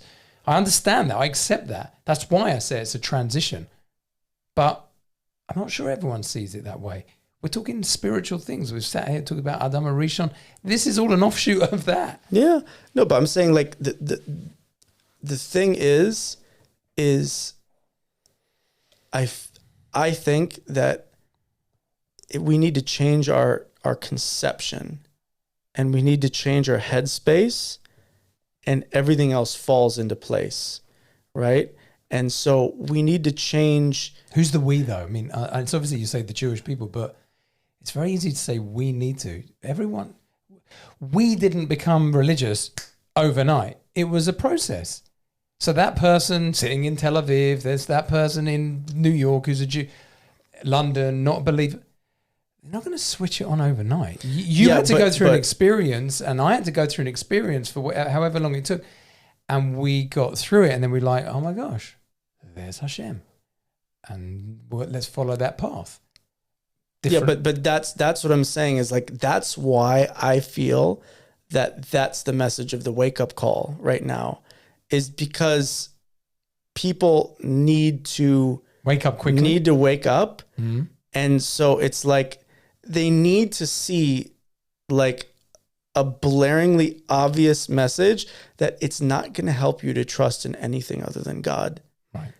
All this other stuff you're trusting in, it will fail you. And not only will it fail you, very often the thing you're trusting in is the thing that will, right? Like mm-hmm. They say that like we need Israel to like protect us from anti-Semitism, yet all the anti-Semites in the world tell, I don't hate Jews. I hate Zionists. I hate the state of Israel. I hate the oppression of the Palestinians, blah, blah, whatever it is. It's like the very thing you made to try and stop that thing is the thing that's now causing the thing you were trying to stop, right? And so I just feel like Hashem is just trying to like make it so clear, like all this stuff you're trusting in other than just me and nothing other than me is empty. It's empty. It will fail you and it will screw you over. It will be the thing that ends up causing the damage and the pain that you were trying to prevent in the first place with your own two hands. And that's the whole thing with the addiction, right? Is like, I don't want to do it. I don't want to walk to the liquor store, but it's my own 2 feet that are walking there. It's my own 2 hands putting the bottle on the register and pulling my wallet out and paying for it. I'm the one doing it, even though it's killing me, right? And so it's like Hashem doesn't want to do all this, but we're doing it to ourselves because we're just not waking up to the fact that like we can't do this anymore. 𝗷𝗚𝗘𝗦𝗕𝗬. Like we tried it, and it failed. And so it's time to wake up. It's basically what I can't.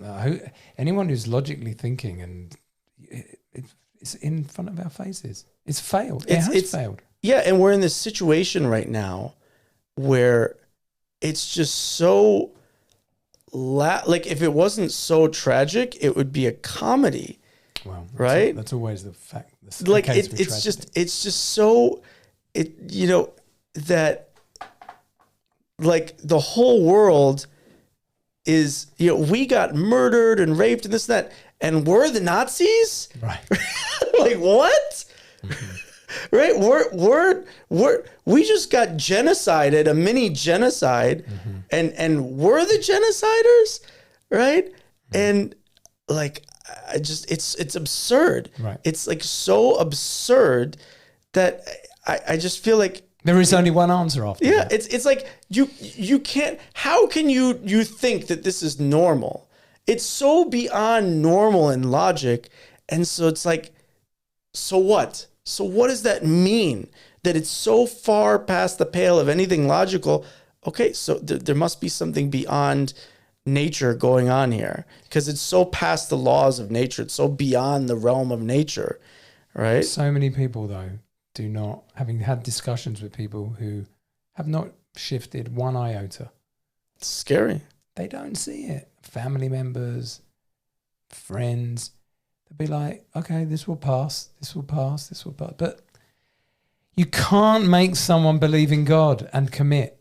You got to come to that place of yourself, and for whatever 𝗠𝗢𝗦𝗕𝗬 we had, we're one of few. I say this about 𝗠𝗢𝗦𝗕𝗬. There aren't that many. Yeah. I guess the only thing we can do is we just, in our own personal lives, we have to like apply it as much as we can to, okay, what am I doing in my life that I'm ascribing things other than Hashem? I've had, like, I don't want to sound like some stupid new age whatever, but I'll call it a meditation. Won't be the first time there is. Okay. I'm calling it a meditation, right? My mantra, right? No I've been focusing on this thought a lot lately is, I'll be in a situation where I'm feeling a lot of anxiety, whether it's, matzav with the kids or things not going right at work, or, whatever, running late to catch the bus, or whatever, like whatever this, or invading militia. Yeah. Right. No, but like specifically personal stuff, not only personal stuff, but specifically stuff that I'm feeling anxiety about. Like, I don't want the situation to be like this, and I want to change it, but I'm worried that I don't have the strength or the capability or the tool set to do it, right? And that's a really vulnerable and uncomfortable position to feel that you're in. Yeah, for sure. And so I've just been like stepping outside of myself, taking a breather and just saying, okay, wait a minute, just remember where you are at this exact moment, physically, emotionally, spiritually, is exactly where Hashem wants you to be. Yeah. And from Sheshet Yemei Bereshit, he already planned out this exact millisecond. And it's part of whatever the grand scheme is, and blah, blah, blah. And like, you need to recognize that like Hashem is running the world, and 𝗷𝗚𝗦𝗕𝗬, that it's like, not only am I trying to think that to like overcome the feeling of anxiety or whatever, but it's like Hashem wants you to feel this anxiety right now too. Like that's even part of it's the whole package. The whole package, right? Like Hashem wants you to be, and it's just, it's like magic. it's mom. That's something I've been working on. Like, but I would say, if that applies to you, that has to apply to the nation. Each individual in the nation. This is where we're at. We have this seemingly defunct country that seems to have positive qualities, seems to have negative qualities. If it's happening to you, it's happening to the nation. Israel is here for a reason. It's crazy. Listen, if we could rewrite history, forget going back to 1948, stand next to Adam and Rishon. Yeah. But we could, but that again. No, so yeah, you're right. That's like, what do we do now? We don't live in that reality. Hashem made us so that it's human beings are extremely complex and emotional beings. Rav Sachs spoke about it all the time, but it's obvious we are very emotional. Look at most of the things that go on. Everything is emotional. Okay. As Torah people, B'nai Torah, we try and control our emotions because we try and put the neshamot before the animal. All that good stuff. Okay. But it's not foolproof because guess what? We're still humans. Has Israel, the state of Israel, been a mistake? It doesn't matter if you say it's a mistake or not. It's happened. Yeah, that was the whole thing. I was saying, like, listen, if I could go back, I'd do the British mandate. I don't care if they call it Palestine, but it's not relevant now because if you were to get rid of it now, unfortunately, we're in a situation where that would mean like we're all dead. Right. Yeah, so now. we have to deal with like the hand we've been dealt. Whether we should have gone down this path or whatever, this is where we are right now. It happened. But I think the only thing, like all we can do is, you know, like you said, you can't wake other people up. They're going to have to wake up when it's, you know, the right time for them and they come to that. You can daven for them and that works. You know, there's the whole thing with Rabbi Meir, I think, and there were these people bothering him and like he davened that they should die. And then his wife said, no, why don't you daven? They do teshuvah. And so like that works to a certain extent. But I guess the only 𝗚𝗢𝗧 really is just focusing on where we're at and where we need to be. I'll tell you like this. Mm-hmm. We're going to wrap up in a sec. 2 hours and 16 minutes. Look at that. Wow, nice. I'll tell you like this, like as a practical example, right after October 7th. So there, you know, mainstream news is censoring a lot of things because, you know, there's sensitive stuff. So yeah, there's all these horror stories going on, but I wanted to know what really is happening, right? And what really happened. So I downloaded the Telegram app, right? And I found a group in there where every single picture and video from October 7th of someone getting ripped to pieces, someone, you know, getting burnt, some headless bodies, the most graphic things you could imagine, they all put it there. It was like a repository. You saw it? Yeah. Oh my God. Yeah. Yeah. And I did not. There was a lot of people even trying to tell everyone, don't look at that stuff and it's bad for your neshama and Yeah. And I told people, I'm like, listen, if you don't feel comfortable with it or this or that, then don't do it, right? But for me, I need to see it. Wow. I need to know what Am Yisrael went through. I need to see it, even though I didn't like, and also like I've been whatever. It's a whole ikuv, but I've been like trying to get into Zaka, and because I saw these Zaka guys getting interviewed on the news, and just the trauma they went through, and I don't know why, but I just said, I'm like, I need to be there with them. Wow. I need to help out with that. That's like, and I talked to people who like after October 7th, they said, okay, I'm joining the army. Or like some people said, I'm joining Hatzalah. Like I have a friend who like joined Hatzalah, and like people were saying like, yeah, kol hakavod, this, that, and everything, or like maybe arguing or whatever. But when I told people, I'm like, I think I want to join Zaka, every single person said the exact same thing. It was crazy. Everyone said, that's really dark. but I, you know, someone's like, got to do it. Yeah, someone's got to do it. And for me, like, I needed to Did you not? But did you not? Was part of it that you, because you have a mistrust ultimately for the government and the way the country is set up? Did you maybe think maybe it's nonsense? What, all the people getting killed and everything? No, I didn't feel that. I just felt it's one thing to hear about it. It's something else to see it.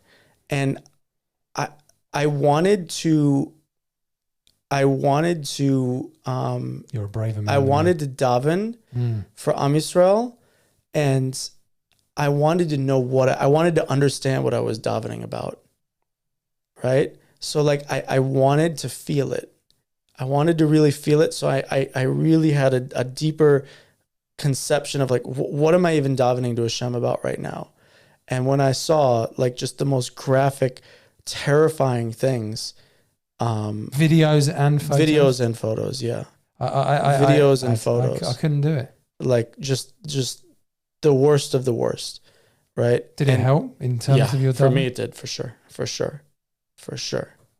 I went to Rav Wallerstein's Kever one night. This one group had like 400 or 500 like videos and photos. Oh my God. And don't tell me you looked at all of them. I went to his Kever. Oh my God. And I opened up the app and put it on his Kever and started flipping through. And I said, Rav Wallerstein, I want you to see what happened. You need to go to 𝗠𝗢𝗦𝗕𝗬 in Shemaim and scream to Hashem, look at what happened to Am Yisrael. How can you let this happen, Hashem? How can you let Jewish blood be spilled like this? Everything. And, but, so whatever, whatever, maybe I'm insane. Maybe it was inappropriate. I don't know. He'd probably, if he was alive, not be happy that I had, a smartphone. But that's quite an ironic thing. You went to the very person who said don't have smartphones. Yeah, but like I did that, and like I wanted to feel it personally to the greatest extent I could. And again, it's not the right thing for everyone. And I'm not saying it's like a right or wrong thing or it's your thing. For me, it's what I needed to do. Okay. I needed to see, I needed to experience that. I needed to have that in my mind, those images, right? And that pain. I needed to feel that pain. How did it affect your sleep? Did it affect your sleep? No, I don't think so. All right. It I feel if I wouldn't have had done it, I would feel disconnected to a certain extent, and I feel that would bother me more. Okay. Each to their own, as they say. So why am I bringing this all up? Is because I went through that experience, but after, a week, 2 weeks, whatever, I mean, it's that now the fighting is in Gaza. There's that, Baruch Hashem, there's not that stuff happening to Jews right now. So I saw what I needed to see. But then there's like all these other groups where they're sending the latest updates and the news and the politics and the analysis and the this and that. And I got caught up in the chop, right? Because I'm I'm in the app and I'm getting all these firsthand things before it's even on the news websites and this and that and everything. And I saw it wasn't getting me anywhere. Oh, rabbit hole. Yeah, and it just mamish. It was not getting me closer to Hashem. Right. And so I'm like, okay, I needed to see this. For me, I needed to see it. I needed to feel it in my heart and make it real, and see the extent of it. I needed to see how dark it got, and feel, because there's Jews who they went through it. And that was, their last moment, like they experienced it. So I'm like, I need to, in order to connect with them, I need to, as much as I possibly can, feel what they felt and know what they went through. I needed to do that, but all this other stuff, it's not getting me anywhere. And again, it's an alternative to Hashem. If I'm keeping up with what's going on in the headlines and this and that. Okay, so I got the big scoop before everyone else did. That's got nothing to do with... So what? Avodat Hashem. Yeah, what does that matter? Waste of time. What does that matter? So I realized, I'm like, okay, I need to take a pause. This thing, I'm happy I did it. I understand. But it's done. I finished it now. All this other stuff, I need to close it and turn it off. And because it's focusing on something other than Hashem. So I think that, if we want to finish with that, we can't maybe wake up other people, and maybe we can to the extent of doing it ourselves. The whole thing, like, I tried to change the world. I tried to change my city. I tried to change my family. It didn't work. So I just changed myself. And when I changed myself, then I changed my family. I changed my city. I ended up changing the whole world. I think to the extent that we can in our personal lives, we need to just come to this realization of Ein Od Milvado. There's only Hashem. There's only His Torah. There's only our connection to Him. And the more we can focus on that, hopefully it'll have these ripple effects to wake up everyone else that still needs to. Dude. Big chat. Big shmooze. Funny. In the end, coming full circle to the parasha. Got to bring it round. The parasha is about redemption. Yeah, that's ultimately what you've been talking about. Like, that's where you're coming from. And ultimate not only redemption, but 𝗠𝗢𝗦𝗕𝗦𝗬, that even if you miss the redemption, you can still get another chance at it, right? So that never let go of that redemption. Dude, Shabbat Shalom. Thanks for coming in. No problem. Thank you.